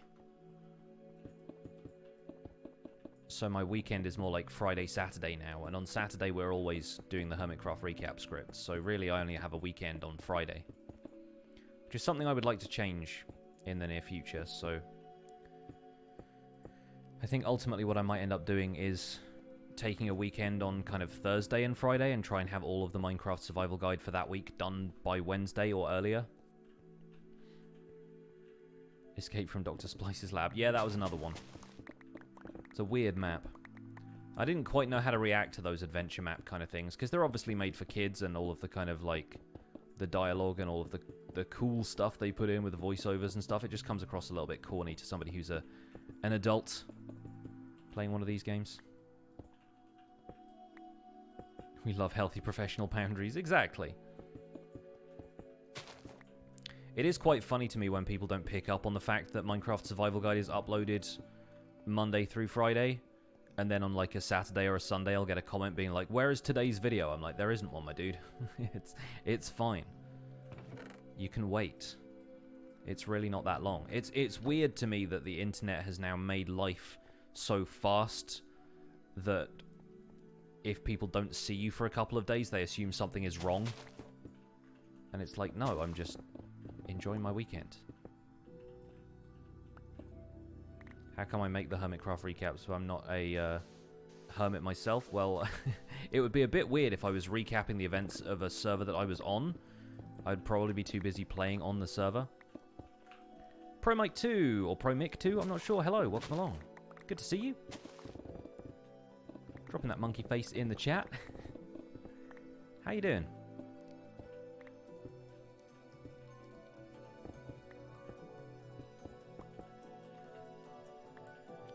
It's awesome how someone plays the game for 5 years and isn't bored of the game yet. I think I've gotten bored of Minecraft a couple of times, but I always come back. It's just a constantly evolving, constantly expanding game. So it's something that even if you get bored of it, if you come back to it a year later, chances are it'll be completely different. The meta will have changed.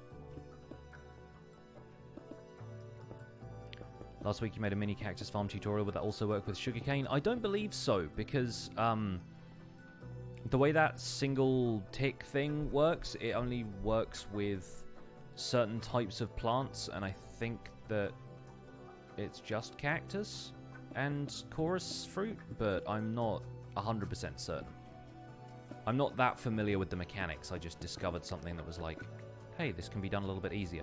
Apparently that had been done before as well. I didn't realize that it had been possible to place buttons on pistons like that in previous updates, or I think I'd done it before, but then I tried it in 1.13.2, and for whatever reason it wouldn't let me put a button on a piston, so I assumed it was a new behavior.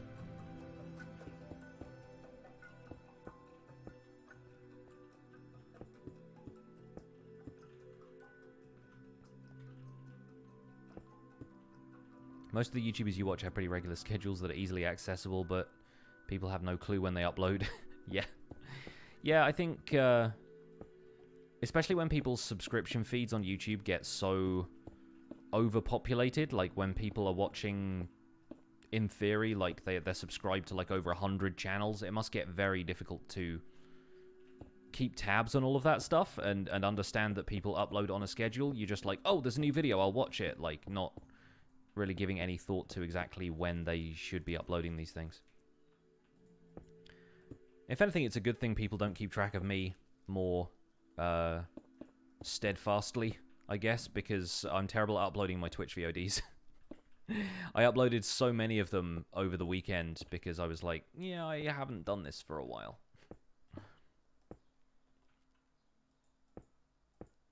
When's the next episode of the daily YouTube show?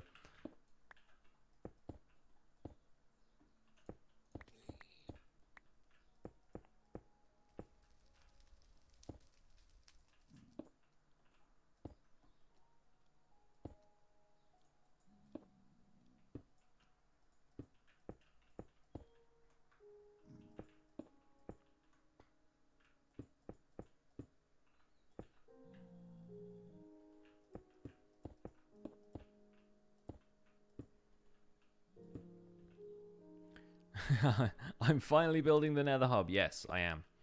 Finally, after all this time.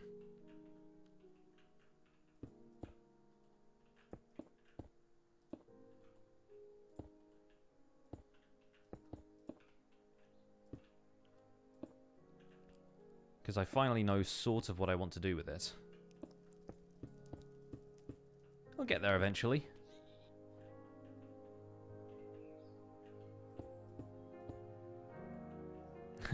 No worries, Hades Stamps. Take it easy. Have a good one.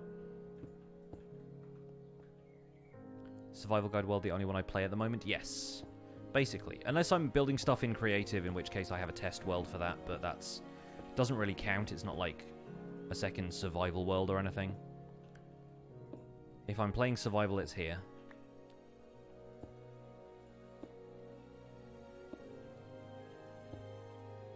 I used to play on a multiplayer server called Decidedly Vanilla, but that's kind of on hiatus these days.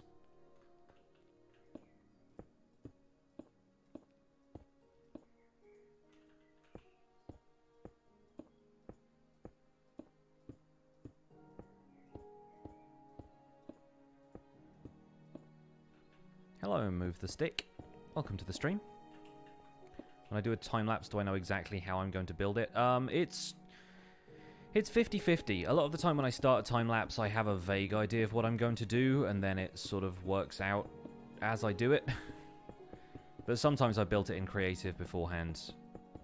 I'm one of those people who, like, as a builder, I typically just wing it in survival, because if I build something in creative, it feels like a longer process to do that first. Even though if I built some stuff in creative beforehand, it would probably come out a lot better.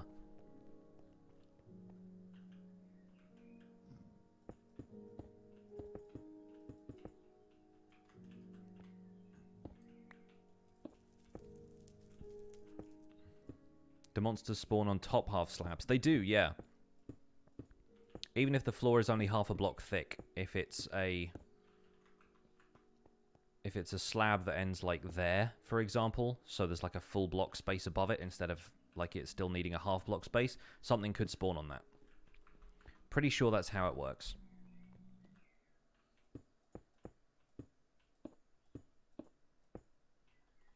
If you've had issues trying to sign up for Minecraft Earth, I recommend trying again later, because it might be that enough people have found the announcement page for that the server is just overloaded for applications.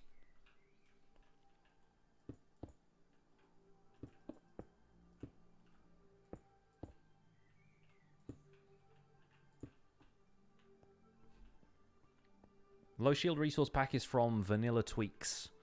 If you just search for that, I think it's azumavoid.com/vanillatweaks or vanillatweaks.net, I think is the web address, but yeah, maybe somebody can find a link for you in the chat and post that.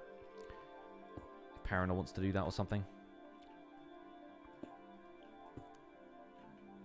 If I consider making a castle in the Nether to rival the overworld castle. Originally, my Nether Hub over here was kind of a castle-style design, but then I decided against that ultimately because I want to make the Nether Hub feel different to the stuff in the overworld. So this is what I'm doing instead. You do what? If you can drop a link to the Vanilla Tweaks website, if you can find that. I think it's an offshoot of Azumavoid's website, but they have their own web address. I forget what it is.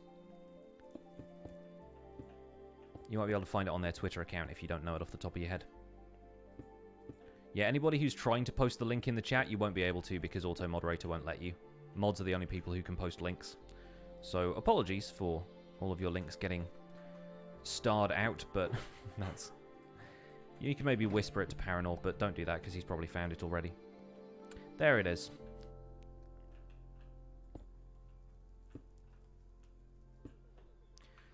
Let me have some fireworks in my hotbar instead of those mushrooms, because those mushrooms will not save me from lava. Can't plant them down there.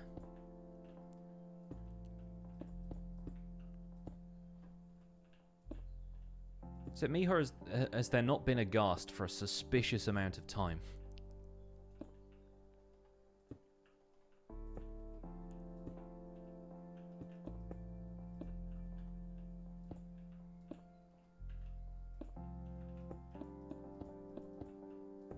Just waiting for one to blindside me and fireball me out the sky.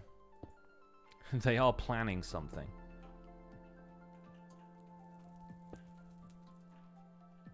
You wait ages for a ghast and 3 turn up at once. Yeah, it's like buses.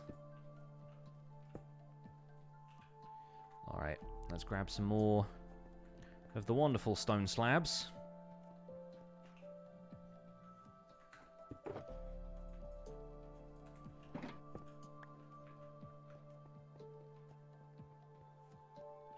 Optifine for 1.14 is 79% done. I don't care until it's 100% done.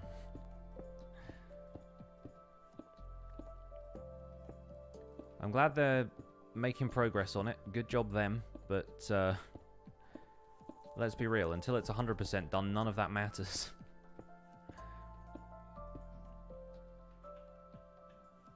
Like, it's not of any use to me that it is 79% done. If I can't use it, then what's the point?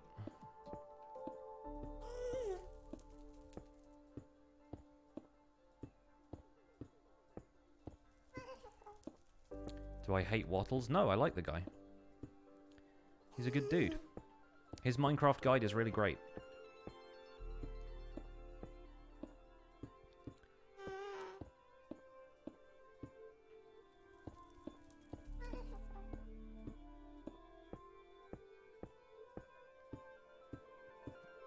What are the coordinates of the mending village? I don't know off the top of my head. Muley Dog with a Twitch Prime sub. Thank you so much for using your Twitch Prime sub here. Enjoy your emotes. Welcome to the Pixels. You are 1 in a million. I appreciate the support. Thank you. Oh, there they are. I knew it. I knew they'd turn up eventually. Oh, see? Who said 3 turned up at once? Because you were right.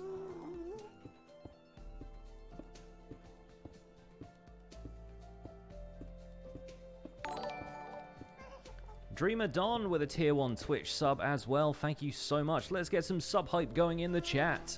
The back-to-back subs. Thank you guys so much. Enjoy your emotes. Welcome to the Pixels. You are 1 in a million.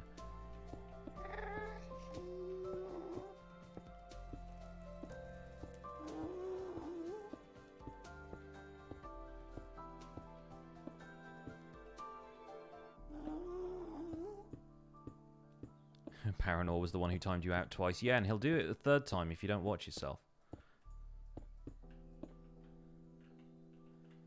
Hey, Jesse High Five. What's up? Welcome along. Good to see you.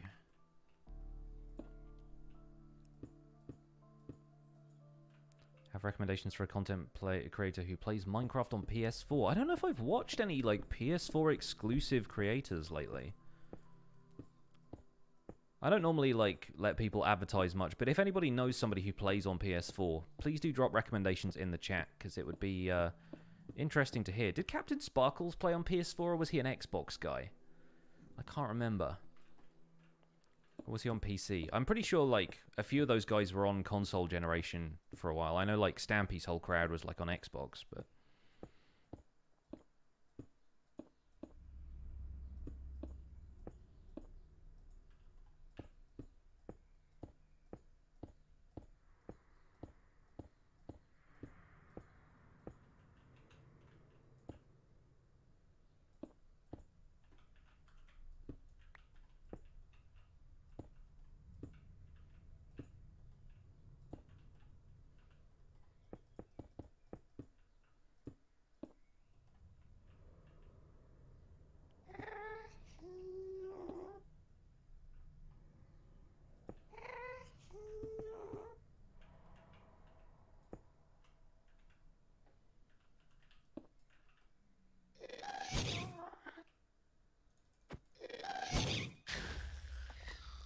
Nailed it.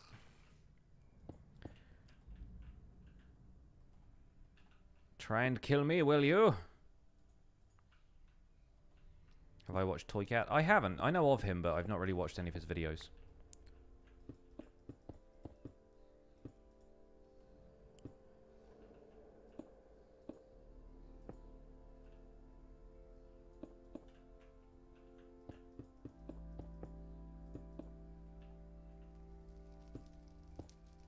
How many blocks is this going to take? I have zero idea. More than 2. Put it that way.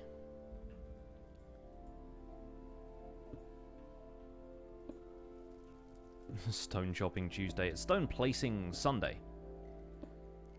Which also is kind of alliterative, so it works. Not that Chopping Tuesday is alliterative, it's assonant, or whatever the thing is, so...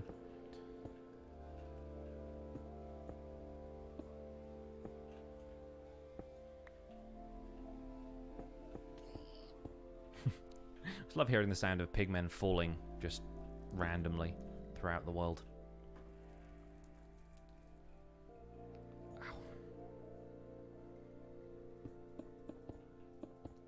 Yeah, PS4 is still kind of like console edition, Bedrock edition kind of territory, isn't it? It's not quite the same as Java.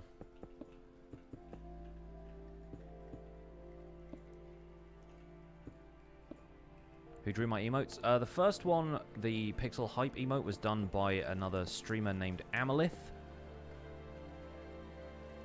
And the other 2 were done by Joel Duggan, who is my co-host on the Spawn Chunks podcast. And also a wonderful illustrator and cartoonist.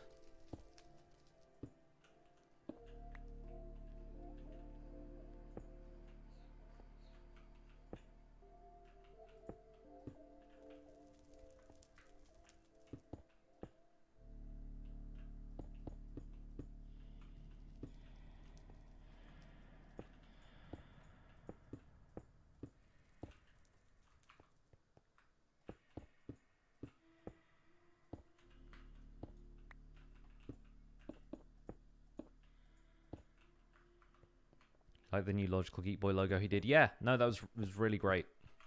I like the fact that Logic immediately turned it into map art as well.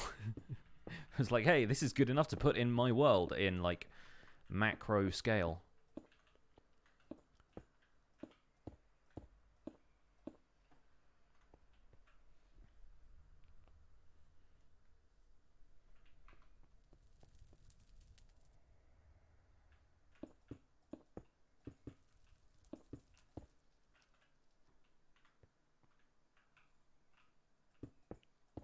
Can I make a video about the border of the world? That involves actually getting there, or moving the world border, which I'm not interested in doing for this world. I could probably put it back again afterwards, but meh. Might do it at some point in reference to setting a world border on a multiplayer server, because some people have asked me to make videos about multiplayer servers, which is possibly a sensible thing to do in the near future, but again, this is a guide that is, generally speaking, meant to just be me playing in single player, so it's not at the top of my list of things to do. Do they have borders? Yes. The Minecraft world has a natural world border at 30 million blocks away from 0, in every direction. So, yeah, you will find that if you're... Okay. Just going to casually spill some water. If you're able to travel that far out, if you teleport that far out, it's 60 million. No, it's 60 million total, which means it's 30 million blocks one way, 30 million blocks the other way, I think. So like the overall like diameter across the world is 60 million.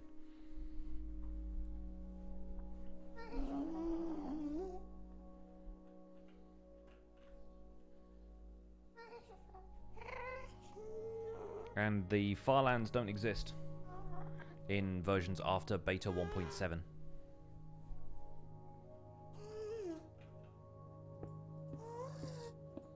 So if I did that at some point, I would do it in an old version of Minecraft just to demonstrate that they exist.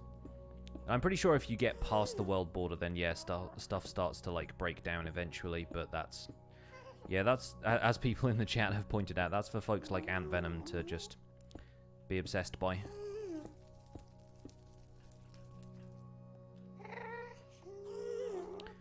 Mazer Phaser, this is currently in version 1.14.1.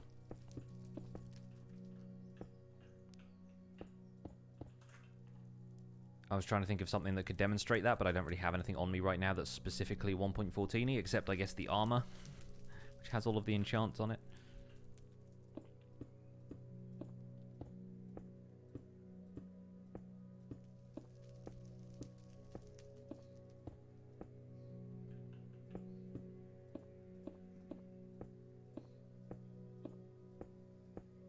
I mean, the textures could have been in the 1.13 texture pack, which had this netherrack texture and all of the other new stuff in it. The beta versions of the texture pack.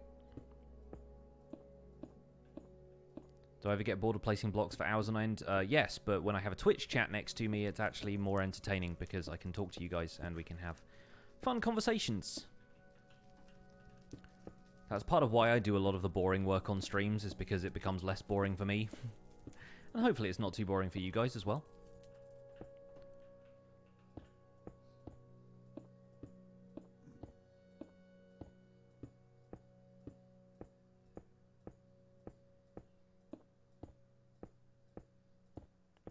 Yeah, Kurt J. Mack is the one who does Farlands or Bust, and he's been walking for a while now, it seems like.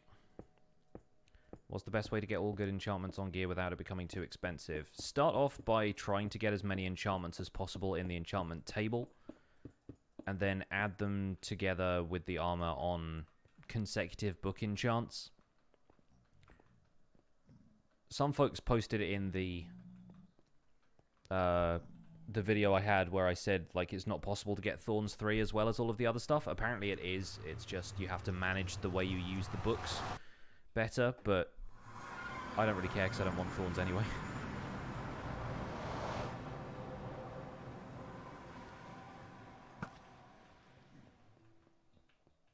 Do I do my time lapses on streams? No.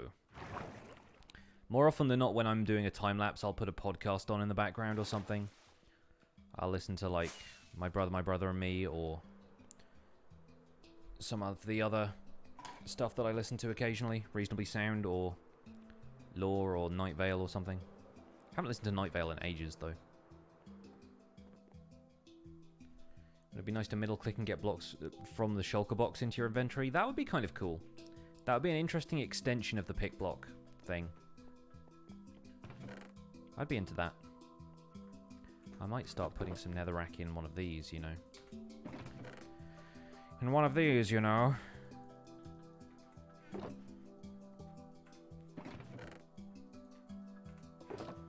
Go in there.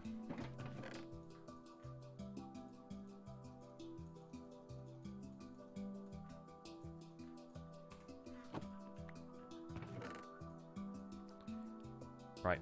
More stone slabs needed.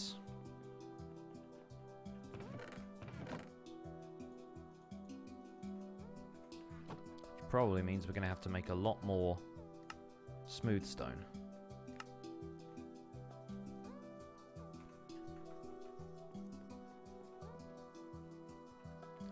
If only blast furnaces would cook it for us. But alas. Alas, they do not. Alas.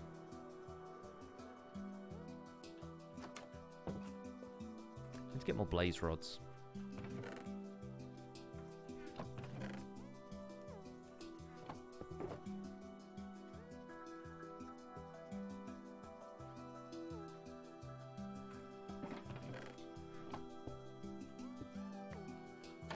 Alright. Cool.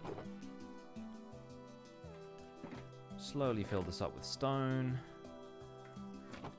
And get this cranking. Good, good. Got a little bit more in here, which you could probably put in there as well. Parfait.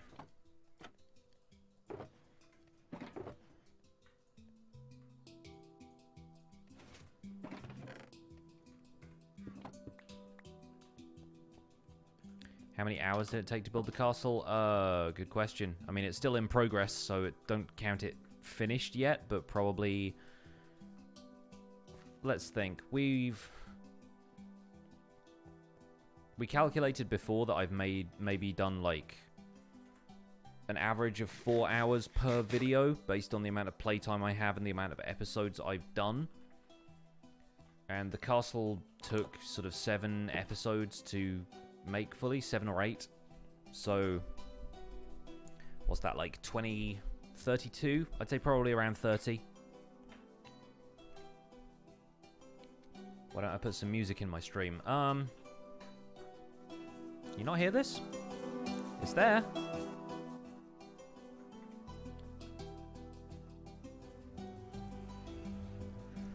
It's in there, it's just quiet, because previously when I've had it on my streams it's been too loud.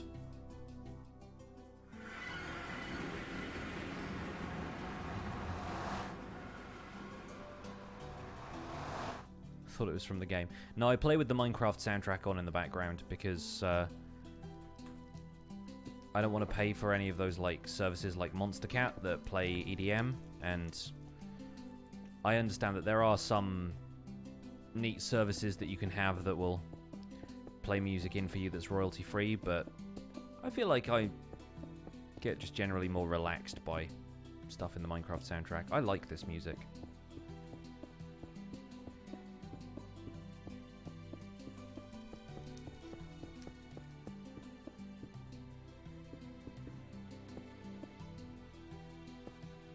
Hey, Tuna Fishy Boy.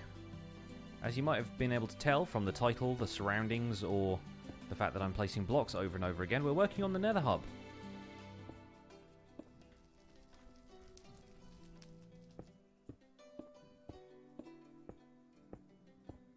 How many monitors do I have? 3.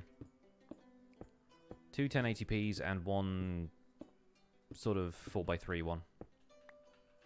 Pretty sure it's 4x3 anyway. Have I seen Azuma's face? No, nobody has. I've seen several scream masks.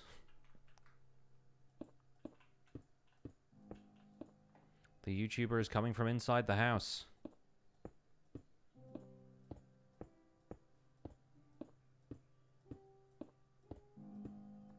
You heard once I wasn't going to work on that soon. Well, I'm allowed to change my mind, aren't I? I also just didn't have anything planned for today's stream, so I thought, yeah, Nether Hub it is. Been putting it off for a while now. Azuma hasn't seen his own face. Wouldn't that be great if he was so private that he just didn't even have a mirror so he couldn't see his own face?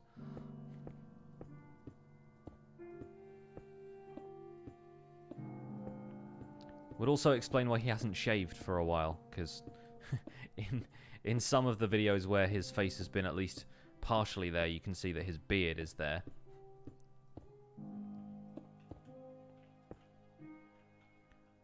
Does Azuma plan to get the record of longest no-face reveal? I mean, I don't know if there's a record for stuff like that. I feel like that's kind of a weird way of putting it.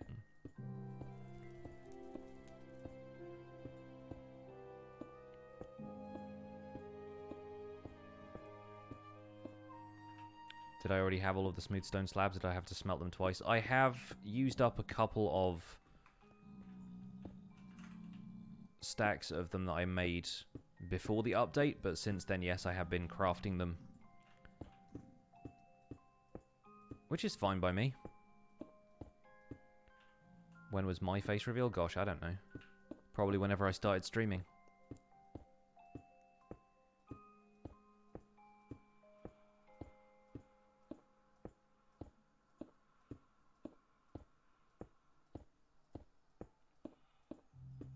I've never revealed my face on a video, but I'm not a YouTuber.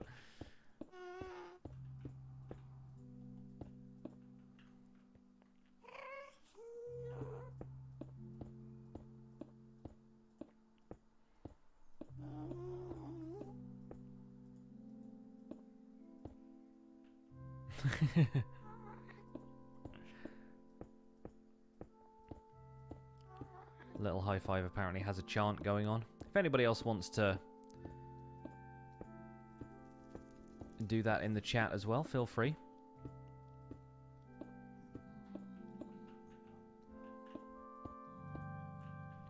Survival guide plans for this week are to tidy up a bunch of things. Hence why I'm working on the Nether Hub, really. Like, we're kind of doing... We're in spring cleaning mode right now. Tomorrow's episode is about the villages that we haven't been to yet. I have another episode where I want to fill out a bunch of the advancements we haven't done. I have another episode where I'm going to go back to the woodland mansions and talk about secret rooms.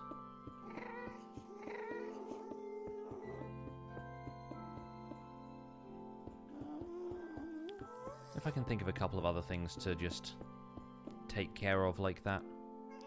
There's a baby zombie pigman down there in the lava, just waiting.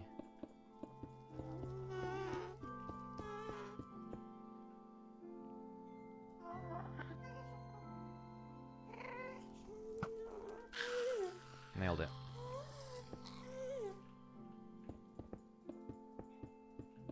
Gonna do the cat's advancement. Yeah, that's the plan.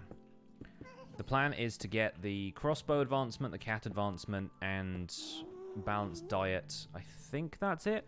I might also try and get serious dedication, because that was unavailable last time. So I've just got to eat the golden apple for that. We've got to tame all the cats. I have to breed 2 cats and some other kind of animal. Probably pandas. Which means I have to find 2 pandas in the first place. Can you breed pandas?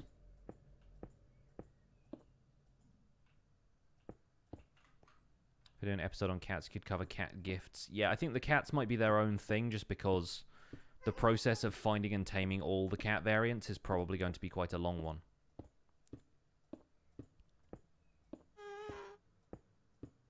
I've done foxes already. I encountered a couple of foxes in the episode where I went out to the taiga, had campfires and berry bushes and stuff like that. I definitely bred 2 foxes then. You need to feed bamboo to 2 of them. Okay, well that requires me to find 2 pandas that are in the same place, but we can go back to the bamboo jungle and do that. That makes a lot of sense. When the all status effects achievement? Probably a long time from now. I have a bunch of episodes I want to do about some of the things that are required to get that advancement before I can even get the advancement in the first place. Stuff like mob transportation is something I plan on doing an episode on that I just haven't really given much thought to planning yet, because ultimately the whole gist of it is just put things in a boat. But in actuality there are some permutations to that which are kind of fun that we can work with. But if it's like, bring a shulker back from the end, you know, you can do that pretty easily with boats or minecarts or anything like that. But yeah, an episode generally about mob transportation is probably a good idea for the future. Gassed in a boat. If you put a ghast in a boat, can it blow the boat up, or is the boat just like within its hitbox and it won't be able to hit it? Also, how do you get the ghast out of the boat again afterwards is the question.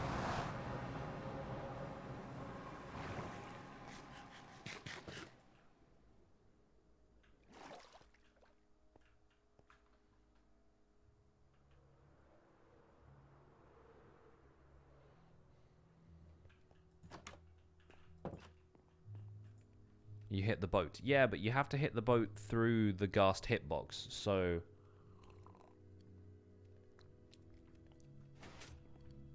How do you hit the boat without hitting the ghast, considering how big the ghast is? The answer to that is probably from below, but it's probably quite difficult to get underneath the ghast in the first place.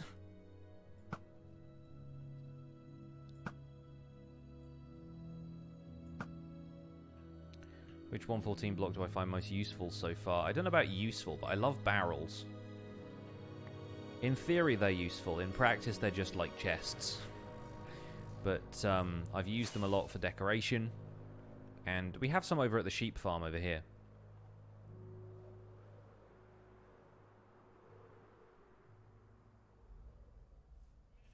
Scaffolding is pretty great, though.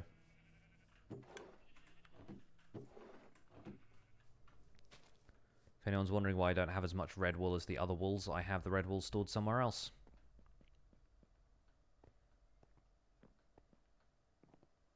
But yeah, scaffolding is dope. Sweet world, thank you.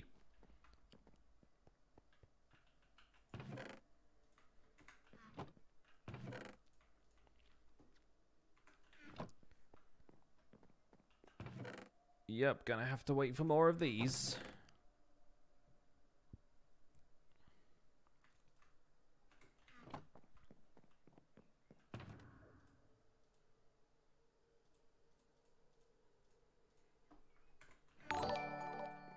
Luke Carts with a Twitch Prime sub. Thank you so much for the 2 months. 2-month resub with Twitch Prime. Let's get some sub hype in the chat, please. What's my favorite new texture? I was trying to think. Somebody asked me that the other day. I do like the new log textures. I think a lot of those are really good. I think the bark looks nicer to look at in general. I really wish hay bales matched wheat a little bit better. I think the new stone brick texture is actually really great. When you put it in a wall with stone, it definitely stands out a lot there. Like over here, for example. Walls like this. Just really kind of... It pops. And in the castle walls and stuff, yeah. Granite is probably going to win the award for most improved.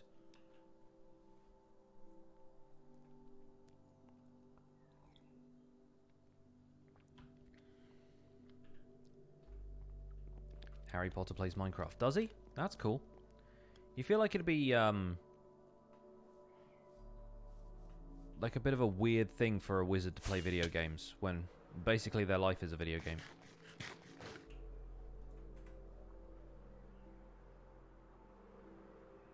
See you later, we'll run for fun. Have a good one. Imagine if Harry Potter exclusively played the Harry Potter video games. He was like, I only play games with me in them. I'm the boy who lived. Did I watch Eurovision? I did not. I was at a concert last night, so I did not see Eurovision at all. Who won? I assume that's not like a major spoiler that anybody wants to avoid.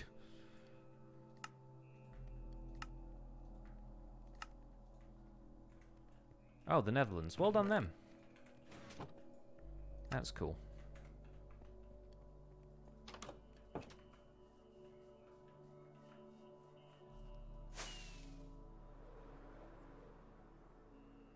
Lego Harry Potter is cute.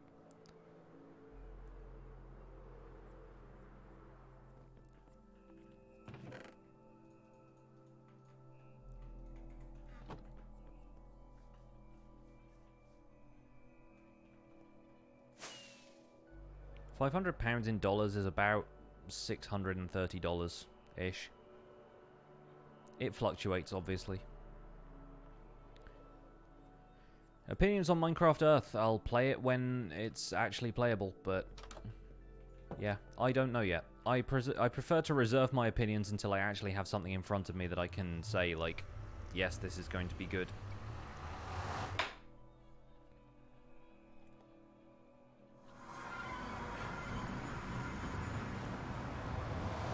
Why does Tiny Magma Cube have beef?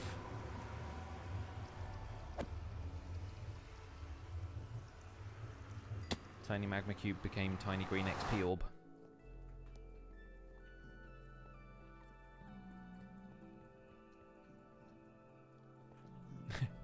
It hadn't quite occurred to me until just then how big this area looks. It's getting big. Like, you stand on one side of this and then it's foggy on the other side. That's quite large. Rather large.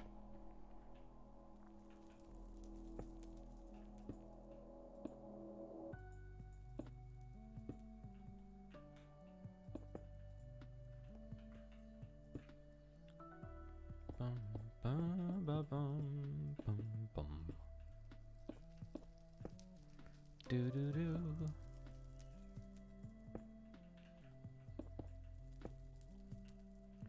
Bum bum bum. How do I stay inspired in my world? You've done anything except for build a huge world you're hesitant to start. When you say you've done everything, what do you mean by that?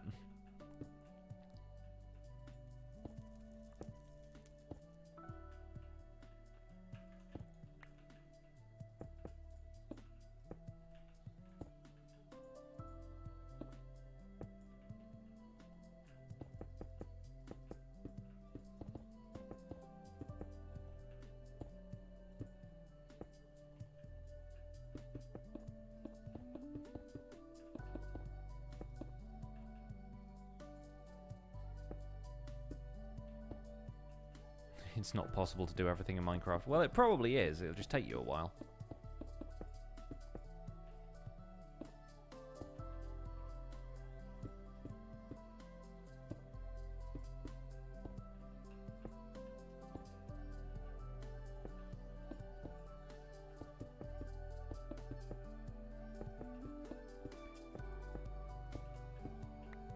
Why is this wall so big?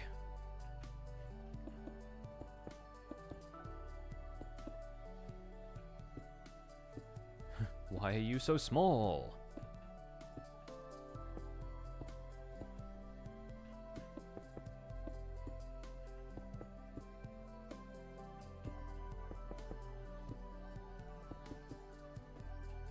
Do I have a favorite sports team? No, not really.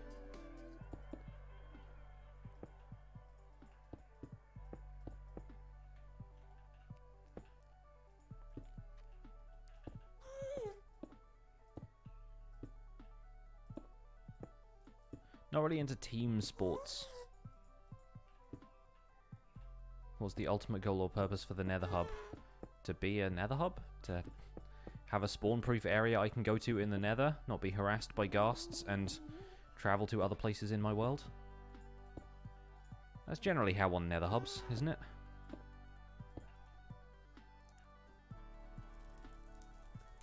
But ultimately, each of the levels of the Nether Hub is going to focus on a different form of transport. So we're going to have a minecart level, a boat path level, one for walking, one for flying. And then we'll see what happens if they add any other forms of transport to Minecraft in future. It'd be great if there was a way we could have dolphins grace and swim, but unfortunately that doesn't seem too likely to happen in the Nether. Imagine trying to get a dolphin through a Nether portal. A little bit difficult.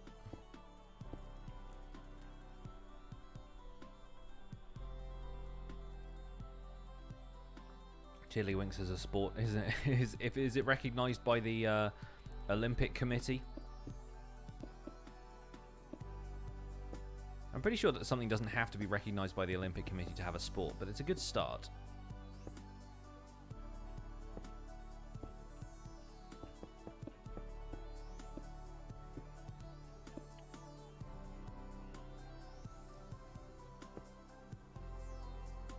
Alpha Squad asking if I'll ever do a hardcore world. I don't think so. I could do an episode about hardcore at some point in Survival Guide, but I don't know if I would do it in the Survival Guide world. I'd probably make a backup or something first, and then play in the backup for a bit. But yeah, the whole appeal of hardcore, like, it makes sense to me for short-term events, like UHC tournaments or whatever, PvP events, that kind of stuff. But I don't see why you would put that much time and effort into your world and then just lose it all one day. That's not my jam. I'm like, if I'm going to keep a world and put that amount of effort into it, I don't want it to all just disappear in some kind of stupid accident.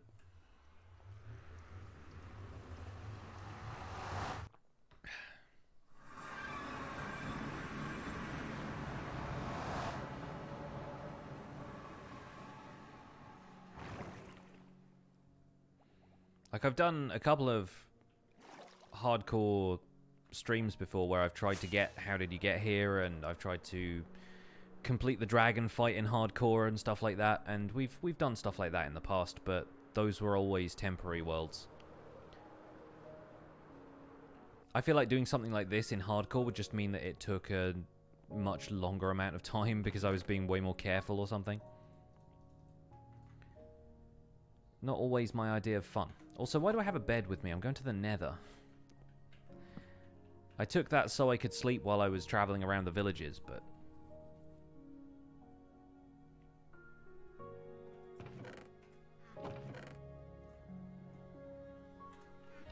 don't really need it now.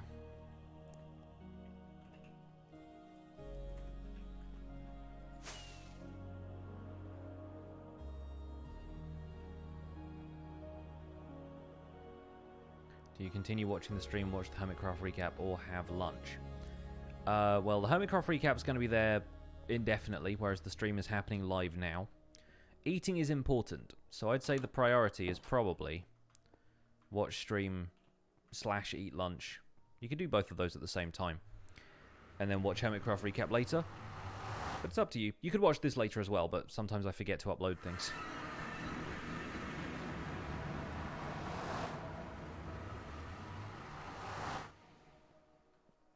Why don't I use shulker boxes? I do, I just don't have enough slabs right now to put it all in shulker boxes. And also it gives me a break from doing monotonous stuff if I can go back and forth from the overworld occasionally. It's kind of nice to see the sky every now and again when you're working in the Nether.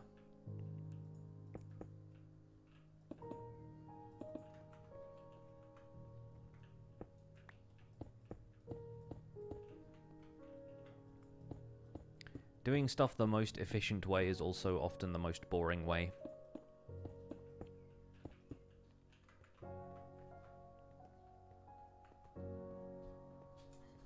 Hi. Somebody in the chat just asked how you were doing. I'm good. She's good. There's your answer. Just pop in to say hi and see how everything's going. It's pretty good.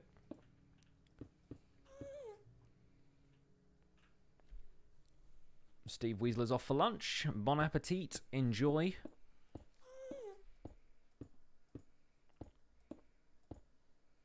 The timing, though.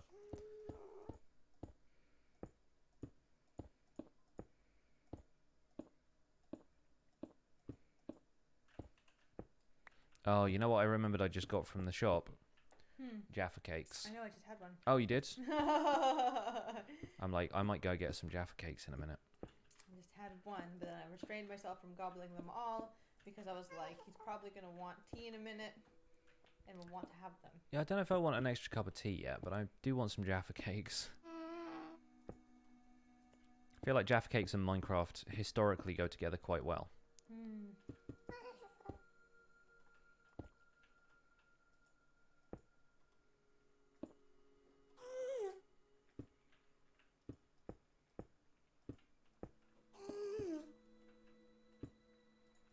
What's she doing? I'm building my Nether Hub. Oh. I haven't worked on it in a while. No, I started this a while ago and then kind of didn't really have any inspiration for it, and now I'm just gonna take care of some of the grindy work on streams, and then eventually we're going to decorate this thing. And I have an idea for a video about it, so that's giving me fresh impetus to get on with this, really.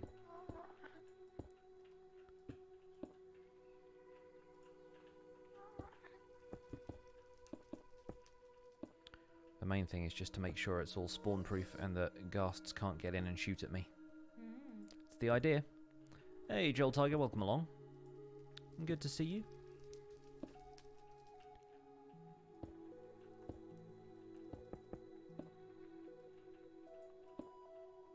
If I had to guess, how many episodes will this series last? 1,000, maybe more. It's slightly frightening when you look at exactly how long that would take me, though.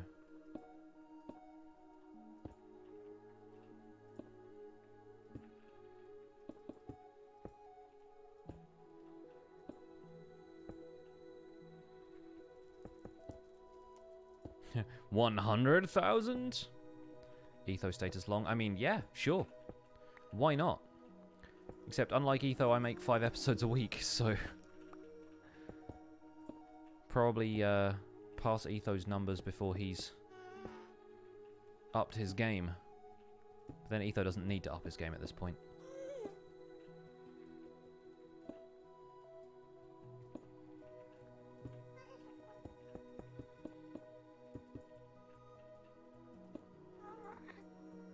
Still in survival guide when you're 80. 1,000 episodes isn't going to take me that long. I'm already on 140. Haven't even aged a year since I started. That is slightly weird, thinking how far through survival guide we are and I haven't, like, been doing this for more than a year. Obviously I've done a lot of other stuff before that, but that's not the point.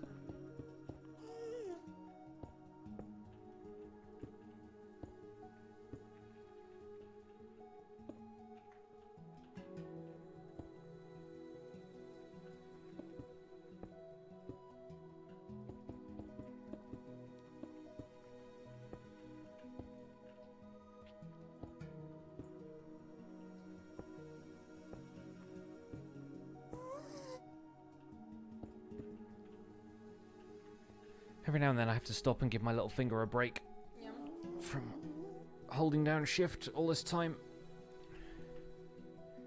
It's mainly this whole section that's the problem, because this is all out over the open nether. The rest of that is a little bit better enclosed.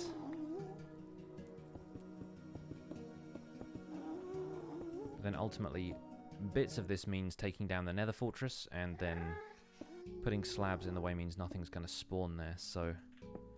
that's going to be very useful in the long run.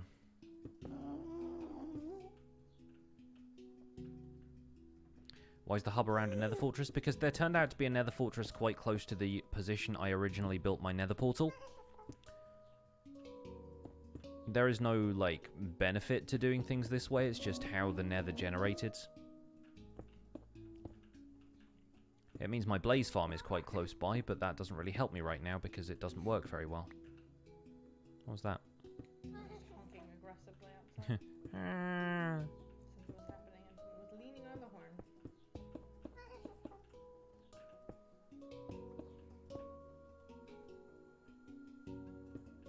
Hey Betsy, welcome along.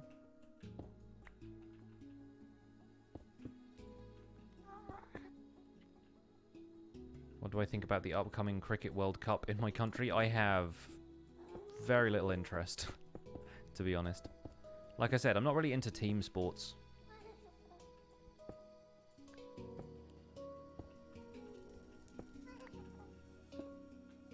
That reminds me, I should check what's happening in Rome. It's Nadal and Djokovic, and I think Nadal... Oh, really? Nadal took the first set pretty handily, but I think Djokovic came back and took the second. Nice. So I need to see. When is Wimbledon this year? Need to decide whether or not we're going to go.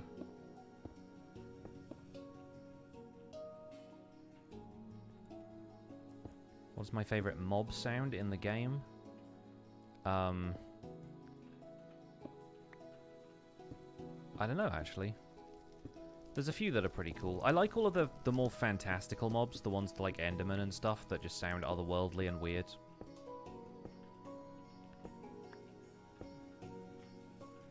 Although villager sounds are pretty funny too. Huh.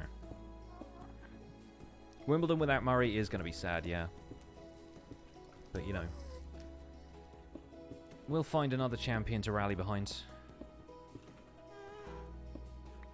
No idea what Kyle Edmund is up to these days.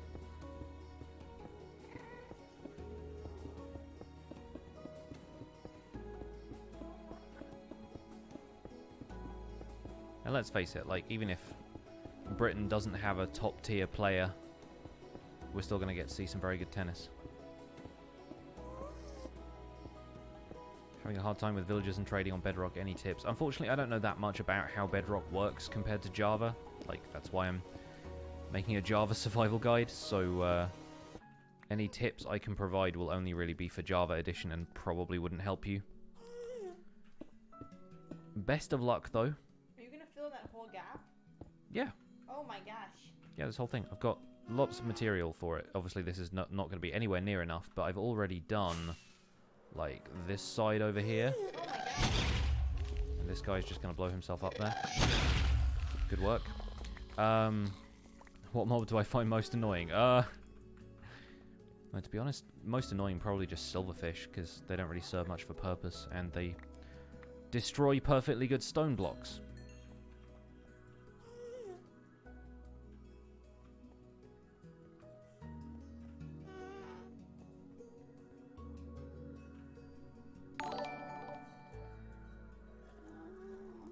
Betsy, thank you for the resub.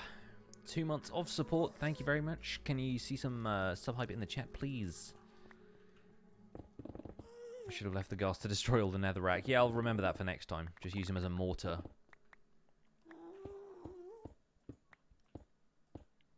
What would I do if I fell in lava right now? Probably use the fireworks to get myself out of it, and then eat some food.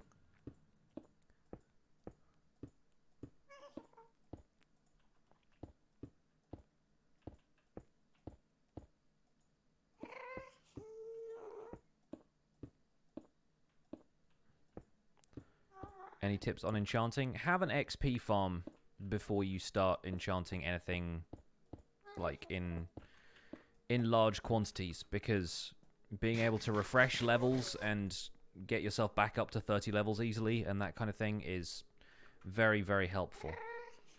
So if you can, find a spawner or make a dark room mob spawner in the sky and get it so that the mobs will only drop to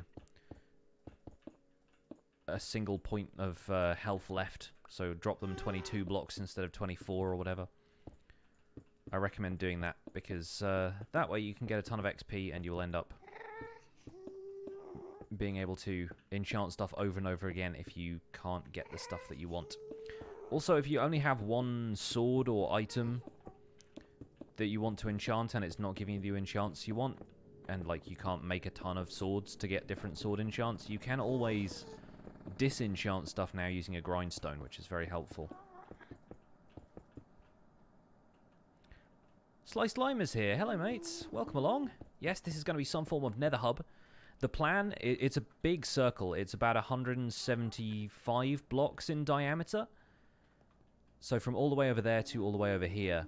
And the idea is that the floor is currently spawn-proof, but we're going to build some stuff on top of it so it looks like a giant compass rose. So I can tell which way north and south are in the nether without having to mess around too much or like turn the debug screen on and that kind of stuff. And so I wanted to build a giant compass rose here and then, yeah, have a bunch of stuff, portals going out in different directions, that kind of thing. That's the plan. But right now it's just a matter of slabbing it all over so that I can come back to it later. Quite large. Yeah, it is. It is quite large. It took me about 4 hours to get this circle right on stream, and I was even using like plots map to show me like where to place everything, and it still took just so long.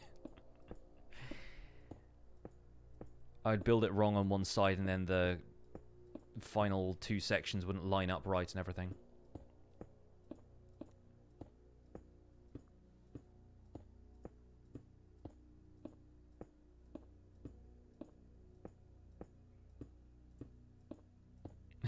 Yeah, people in the chat were helping.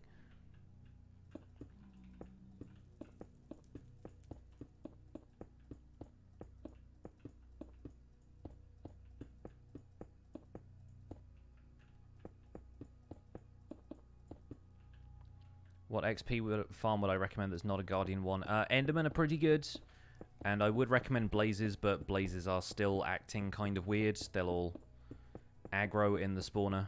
But then, I guess if you don't want to like convert the whole thing into a farm, if you just want to run around killing Blazes, that's how I got XP for probably the first 30 or 40 episodes of my series. Then again, if you can just find a standard mob spawner or a double skeleton or zombie spawner, those are pretty good for XP. Cave spider spawners, if you can get them, are decent, but they're obviously quite tough to handle with the poison effect and everything.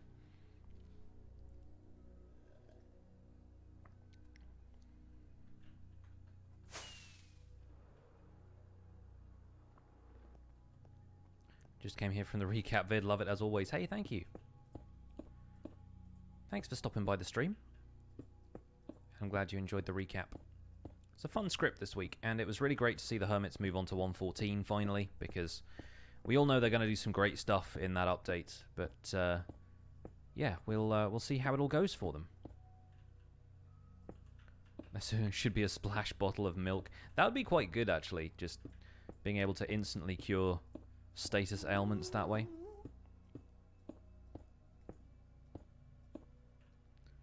There's some super effective pigmen farms too, but yeah, no, those are those are a little bit intense a lot of the time.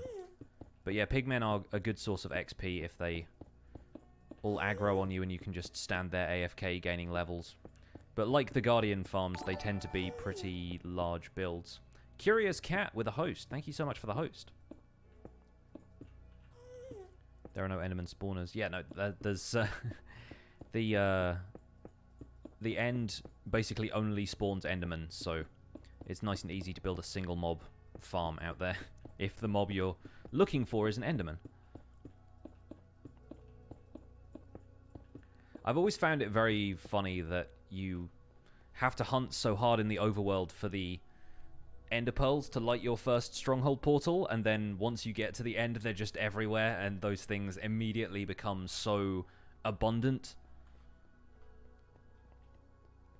It's like a scarcity thing for so long, and then it's never a problem again after that point. Am I ever going to respawn the Ender Dragon? I have done so several times already.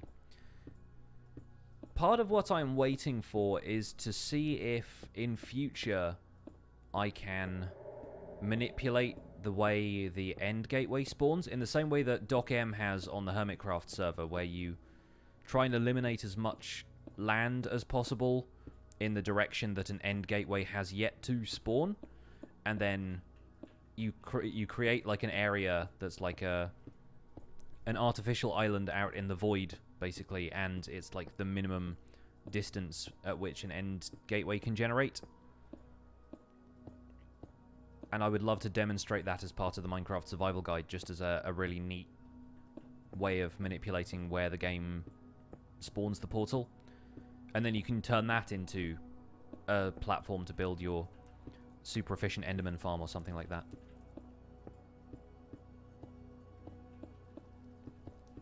So I may do that eventually. But yeah, I plan to eventually just respawn the dragon as often as it takes to get... I think it's 20 total end gateways around the main island.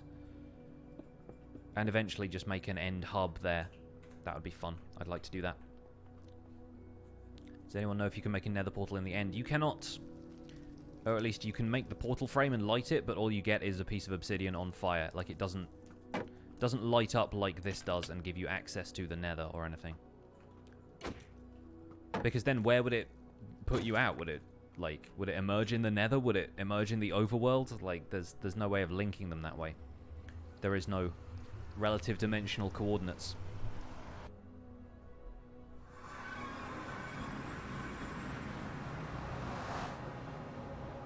It's going to take 23,000-ish slabs to finish this. Nice. That's going to be a lot of slabs.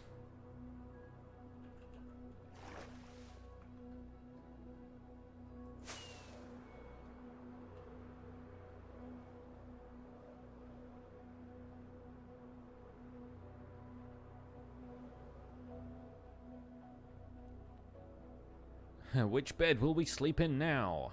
Probably this one, I think. Hey, Mr. Cowing's working on the Nether Hub today.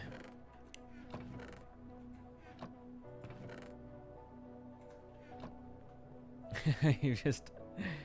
Little high five turns on survival guide in the other room. Where did I learn what building? Like, all of this stuff is stuff I've built myself from my own designs. Like, it's not like a tutorial that I've followed or anything. But which building are you talking about in particular? So if I can give you some building tips if you want those, then I will try my best.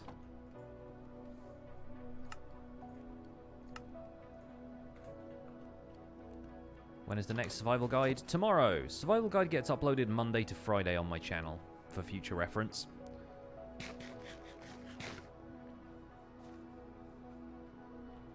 You love some tips about building. Okay, try and include some depth in your builds where you can.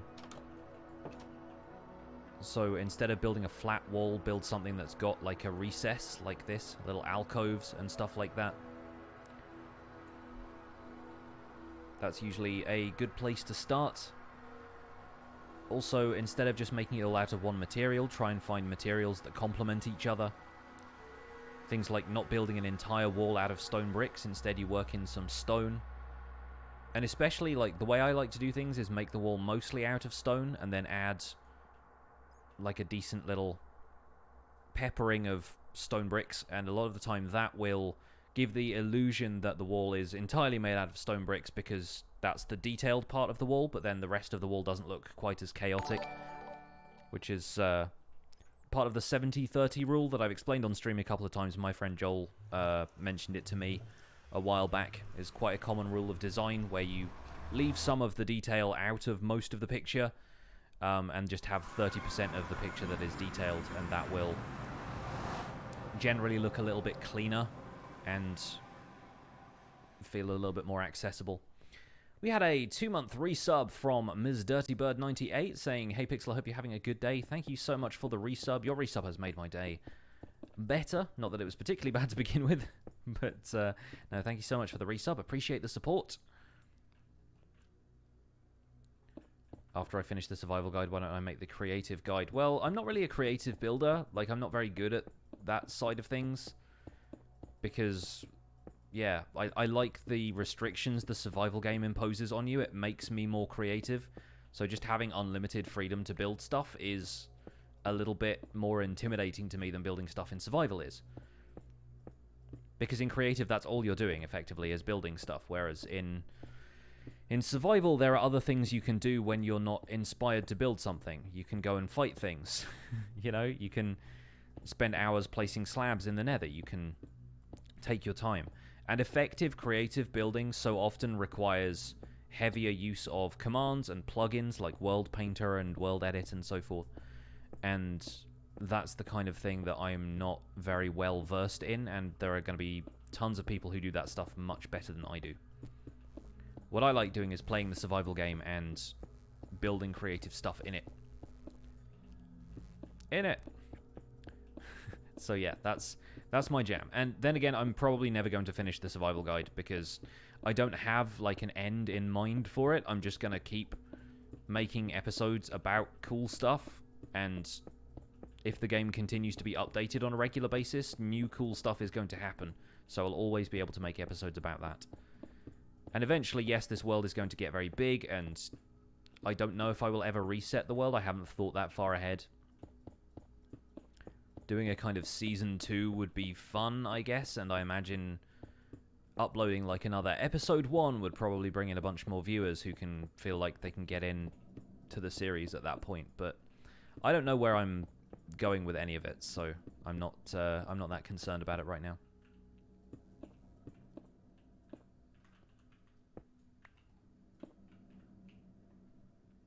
You can make my day better with the press of a button. Yes, the sub button typically is a make streamers' day better button. Will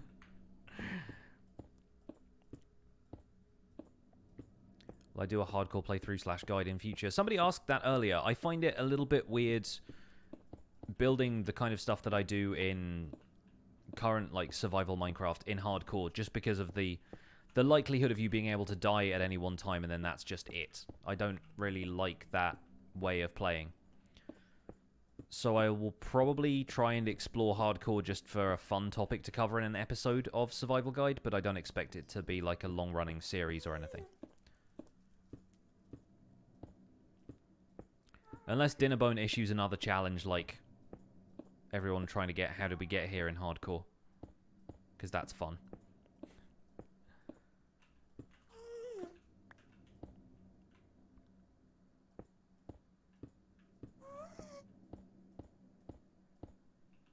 Does eating a chorus fruit work in water? I believe it does.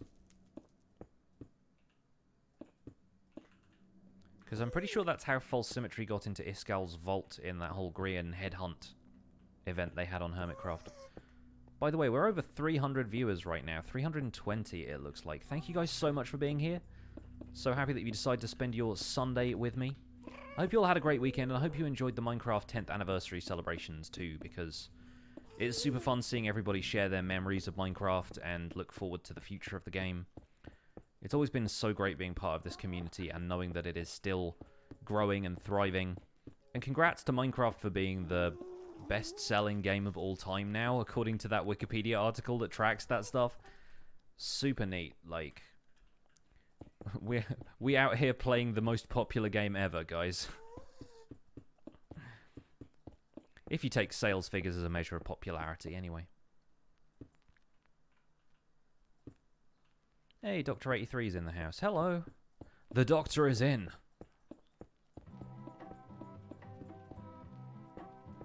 My first memory of Minecraft is actually not of playing it, it's of learning about it when I was working for Disney Interactive. One of my colleagues did a presentation about Minecraft just because we were hearing so much about it, but it was helpful to introduce it to all of the folks who worked there, exactly what the deal was with Minecraft. And so I remember seeing a bunch of videos then of people. This was back in like 2012, I guess, so the game was still in its relative infancy. Or its toddler years, I suppose. And it was a lot of videos of people building stuff in creative, building like scale models of the Enterprise and stuff like that. Then my first time playing Minecraft was much later, and it was when a friend basically gave me his Xbox 360. So it was super fun to actually try out this game I had heard so much about.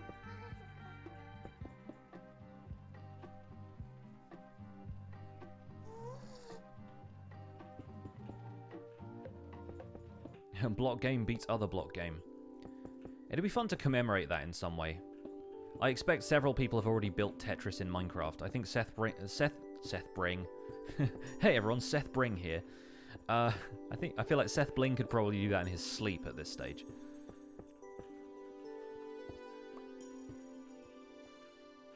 Considering he made the fishing minigame from Stardew Valley at one point, I'm pretty sure Tetris is within his scope.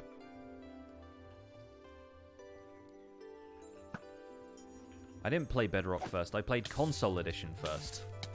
Xbox 360 has never been on Bedrock.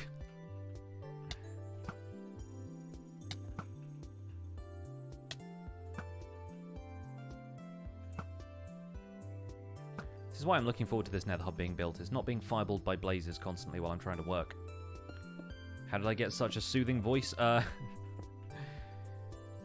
Today I got it from having spent yesterday in London talking to people in loud venues and occasionally consuming a beverage. Am I going to tackle data packs? Yes, at some point.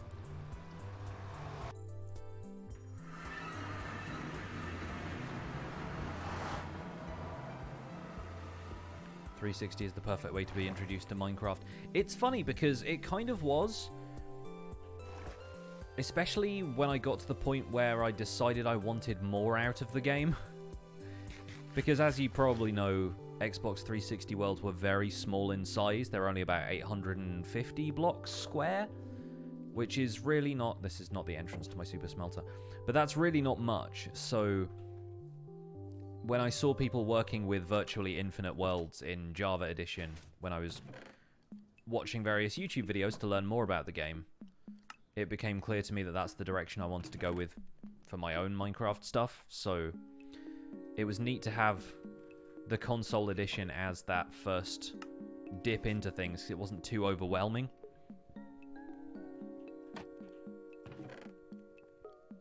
Okay, we're still working with a few stacks in each of these. Alright, while this stuff smelts, I'm going to take a very short break. Just going to run to the bathroom and probably get myself another cup of tea, maybe some Jaffa cakes. So don't go anywhere, grab yourself some snacks. We'll be back in just a few minutes' time.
Hello.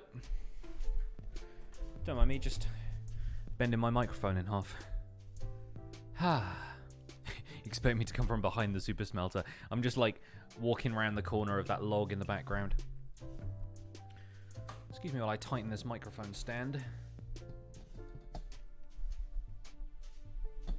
Perfect. What's up? How are we? Hope you enjoyed the chair facts. Courtesy of various chat people. You could arrange that with the green suit. Wasn't Joe Hills streaming with a green suit on the other day? It's probably Joe Hills.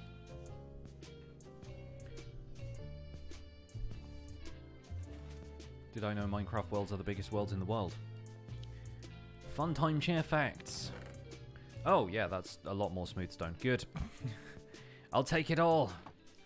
So we're probably going to spend a little bit more time placing slabs in the nether, but after that, I'm actually going to go and join my buddy F-Whip on a tour of his building with whip world.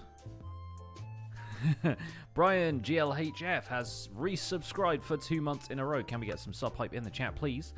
And he says, your content is fantastic. P.S. Let's go Yankees. You hijacking my stream chat for sports?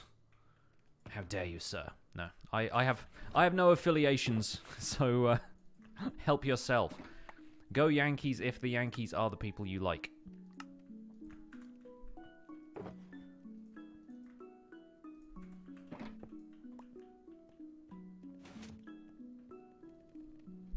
Heard of this guy whose job is to drink tea. He gets to drink like 210 cups a day. I'm jealous. That seems like you would probably get a bad case of acid reflux, but, you know, that's potentially a good job, as long as all the tea is nice. I get that if you're like quality controlling tea, then you might end up with a bad batch every now and again, so it might not be all it's cracked up to be.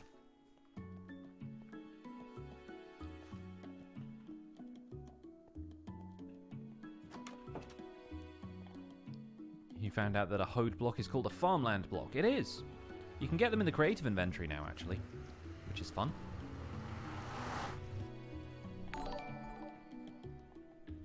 Surek Komi with the host. Thank you for the host.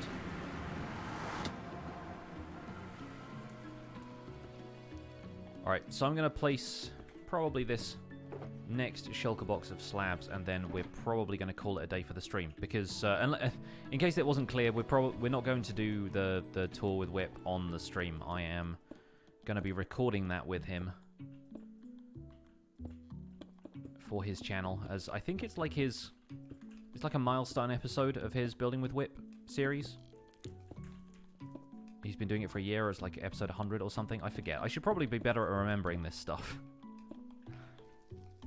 But, yeah, I will have to be finished up by 7, because that's the time that we've set out to actually do this. And I want to give myself a bit of downtime first. Ali's a lot. You've been playing the survival guide along with me in the same seed and everything. Nice. Very cool. How are you finding it? Hope it's all making sense to you. Whipping up support for him, indeed.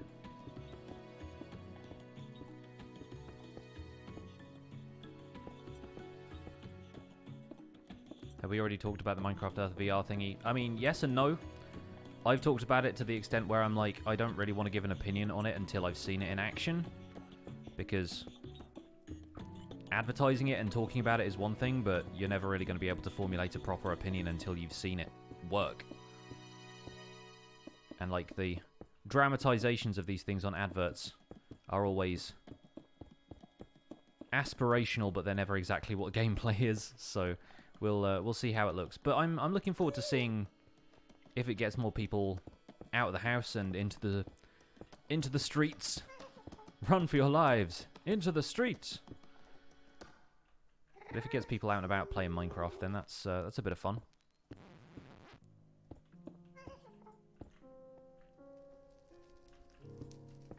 It has zero moderation, apparently. That's not true from what I've read. There's going to be a system of reporting, which is you know, not active moderation, but imagine trying to moderate something that everybody is using around the world constantly. It's difficult. So, like, so many of those online games and so forth require pretty heavy community moderation and for users to report stuff that they find difficult. It's also apparently got some kind of, like, parental lock features, which presumably means that you wouldn't be able to see other people's builds unless you have approved that on your device, which is pretty standard issue for this kind of stuff.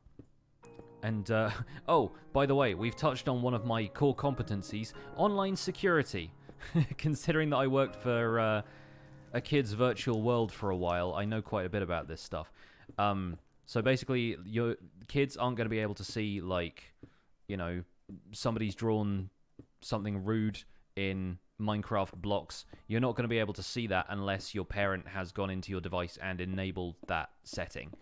So if you have any kind of parental controls, which your parents, if you're a child, should know about, and hopefully there will be, you know, a little bit better awareness of that kind of stuff by the time that Minecraft Earth comes out, because I feel like a lot of the time parents expect that stuff to be on by default, where sometimes it's not.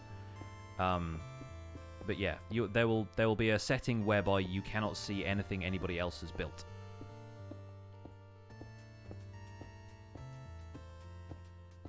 Like the Club Penguin used to have this safe chat thing where you couldn't see messages from anybody else unless they were, like, pre-chosen from a set of existing safe words or phrases. Kind of like how Hearthstone has, like, the good game kind of thing that you can say at the end of a match, or, like, if you're thinking about something, you can kind of, like, taunt your opponent or whatever. Like, but those are all preset chat phrases, which make the whole game a lot safer because it's not possible to just, like, cuss somebody out in the in-game chat. Similar kind of approach, really, to anything like that. Anything that involves community, user-generated content, you've got to have a safe version of it that younger players can take care of, and then you can have, like, the unmoderated version where if there's anything bad, you can just report it. Splatoon works that way as well? Oh, good, okay. That makes sense. I don't know much about Splatoon. I've never played it or really looked into it, so...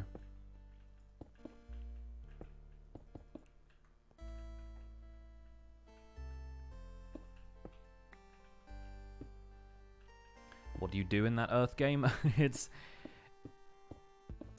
got a few different aspects to it from what I understand, but this is still very early days. The information only just came out, and, you know, nobody knows what gameplay in this actually looks like except for the people who are developing it. However, according to the information they released the other day, think of it as like Pokemon Go, but instead of collecting Pokemon, you're collecting building blocks, and there are various, like, mobs that you can find around the world, and the AR segment of it is, like, you're looking around trying to find where this stuff is popping up nearby. And then once you've acquired some of these building blocks, you can actually use them to build stuff, sometimes even collaboratively with your friends, and then you drop that build on a location in the world, and then other people can see it. So, like, if you were walking through the park and you decided to build a custom tree for the park, for example, then, presuming everybody else had other players' creations enabled to view on their device, they would be able to see the custom tree you built. That is the gist of it. That is, like, what I gather from the information they've put out there at the moment. But, you know, this could all change. I don't know, like, exactly what gameplay in this app looks like. They've only just announced it, so it's early days for this kind of thing. We shouldn't jump to too many conclusions about what it's like and how good it will be. Can you do mob farms? I doubt it's intended to be anything like the core Minecraft experience. It's more of like a fun thing you can do on the go if you're into Minecraft, rather than like an actual version of the game that you could sit in and play for hours, because that already exists for mobile devices. It's called Minecraft.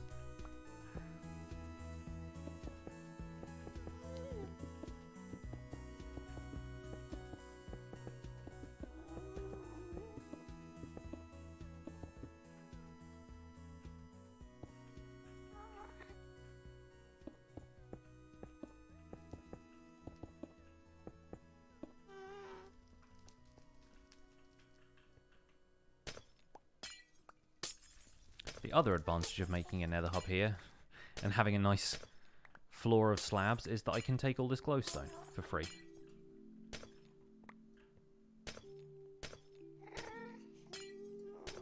AR has so many security issues. Yeah, it's still an emerging technology. Not only that, but you also have battery life issues to take into account as well. So it really depends how into it people are going to get.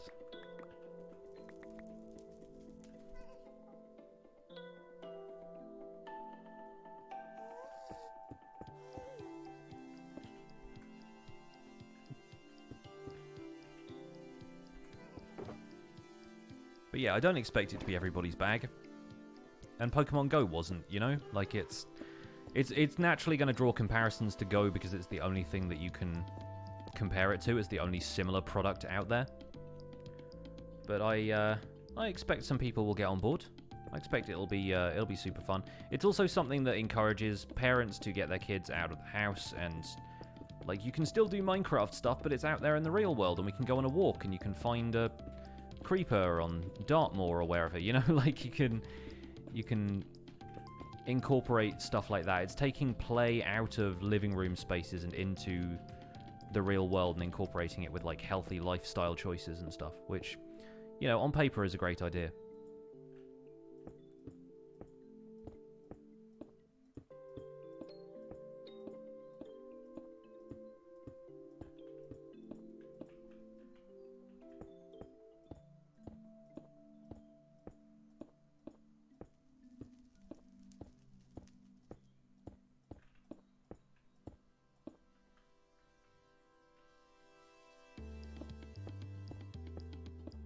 I'm not going to make a video on taking forever to build floors, except I am now.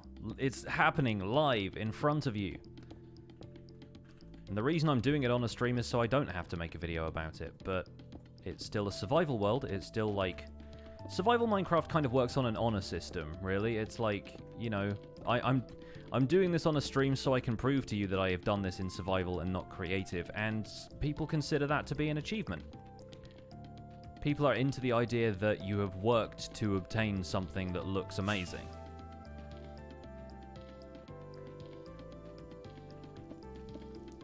And eventually I'm going to do a video about what we're going to do to decorate this place. So in the meantime, I have to lay the groundwork, and I feel like just doing it all in creative takes some of the fun out of it.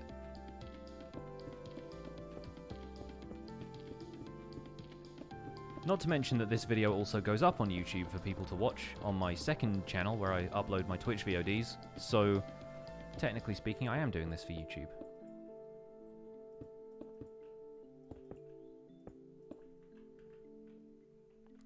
What's going to be under it? It's not so much what's going to be under it, it's what's going to be over it, because this is all going to be underneath glass. Like, where this prismarine row is here, this is going to be the floor. So you'll be able to look down, and you will see a bunch of stuff built underneath here. The reason I'm building all of this out of slabs right now is so that I can have an easy surface to work from that isn't going to spawn mobs. Will Minecraft Earth have Pikachu? If you want to build one, yes. I think that's part of the point as well, is like, you know, if you think there should be things in it, you can build them. That's how Minecraft works. It becomes about more than just collecting everything, which is what Pokemon Go is about.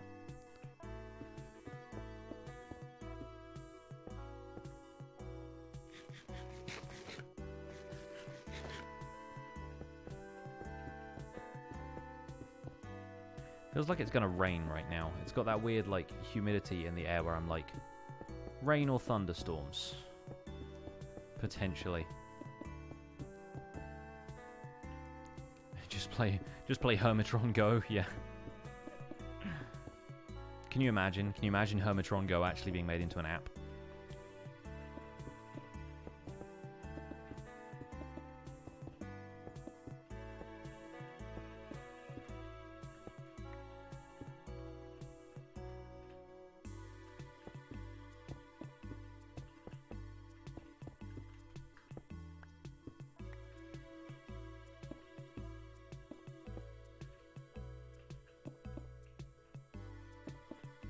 there a Pixel Riffs community server for Bedrock players? There is not. A lot of my followers are Java Edition players, and I really don't know very much about hosting a Bedrock Edition server. I think the best option with which to do that is Realms, and Realms has a hard limit on how many people can join at any one time.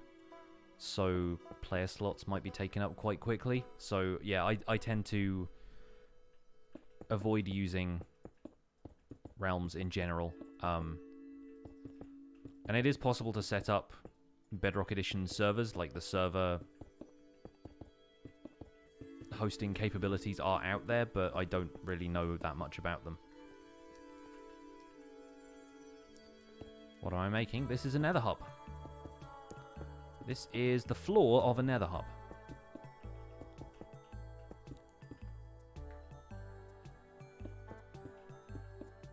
What music am I listening to? This is the Minecraft Survival Guide, or the Minecraft soundtrack, rather, the Minecraft Volume Beta.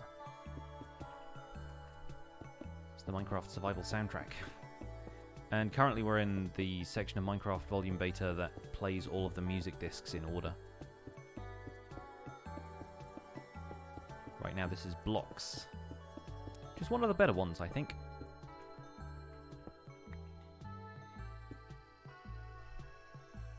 Dorsoon! New to my stream, but you've been watching YouTube videos for a while, which means kind of missed out on a lot of the grind work. You're wondering what your plan is for the Nether Hub. Okay, let me explain this again. I've done it several times on the stream so far, but I understand people are freshly coming in.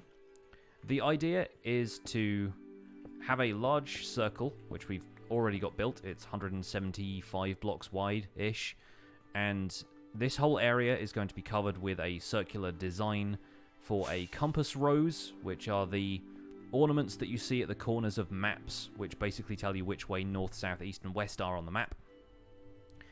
And I decided to build one of those in the Nether because it's not always possible to tell which direction north is when you come through a Nether portal. So I figured I would build a giant one underneath here, probably decorate it around the outside with some cool stuff. It's going to have to be a lot of cool stuff. It might be like the compass rose might be in the center in a smaller circle, and then the outer circle might be decorated with other things. But this whole floor is going to be made of glass, so it's spawn proof, and then this bit down here is going to be spawn proof with additional blocks placed on top of it and carpet and stuff like that, so that it doesn't have pigmen wandering around everywhere. And then from there are going to be multiple levels of it later, much later, but each of them is going to have a different means to get around. So this is probably going to be the walking Nether Hub, where you can go to portals that are within walking distance. There's going to be one for flying, one for minecarts, one for boats, using like the ice roads that go through the Nether. And that is as far as I've got in terms of what I think about this. There is going to be another circular structure on top of the Nether roof, but that's going to be basically the access to the gold farm.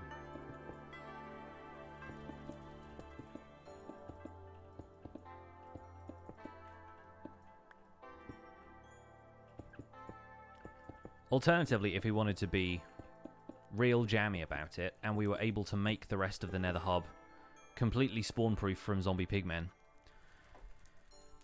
we could make a circle of the Nether Hub either at the top or the bottom of the world that was 128 blocks in radius, so 256 blocks across, and we could build the gold farm there, because all you need is no spawnable blocks within 128 block radius of the player. So we wouldn't even need the nether roof at all at that point. Of course, that would be a massive undertaking considering how much netherrack is here, but I think we've made some pretty good progress on this so far today, so who knows, it's possible.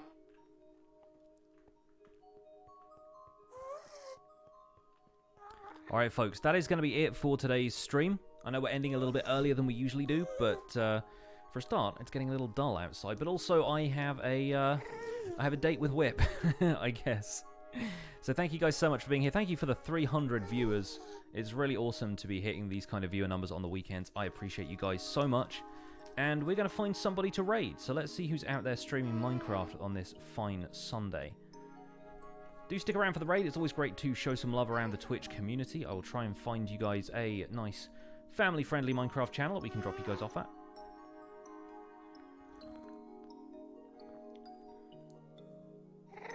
Oh look, there's me. Super fun. Yeah, there's a whole bunch of people playing right now with all kinds of different languages. It's always like you're scrolling past and it's like French, German, Spanish, Chinese. Very cool though. Always great to be part of such a big community.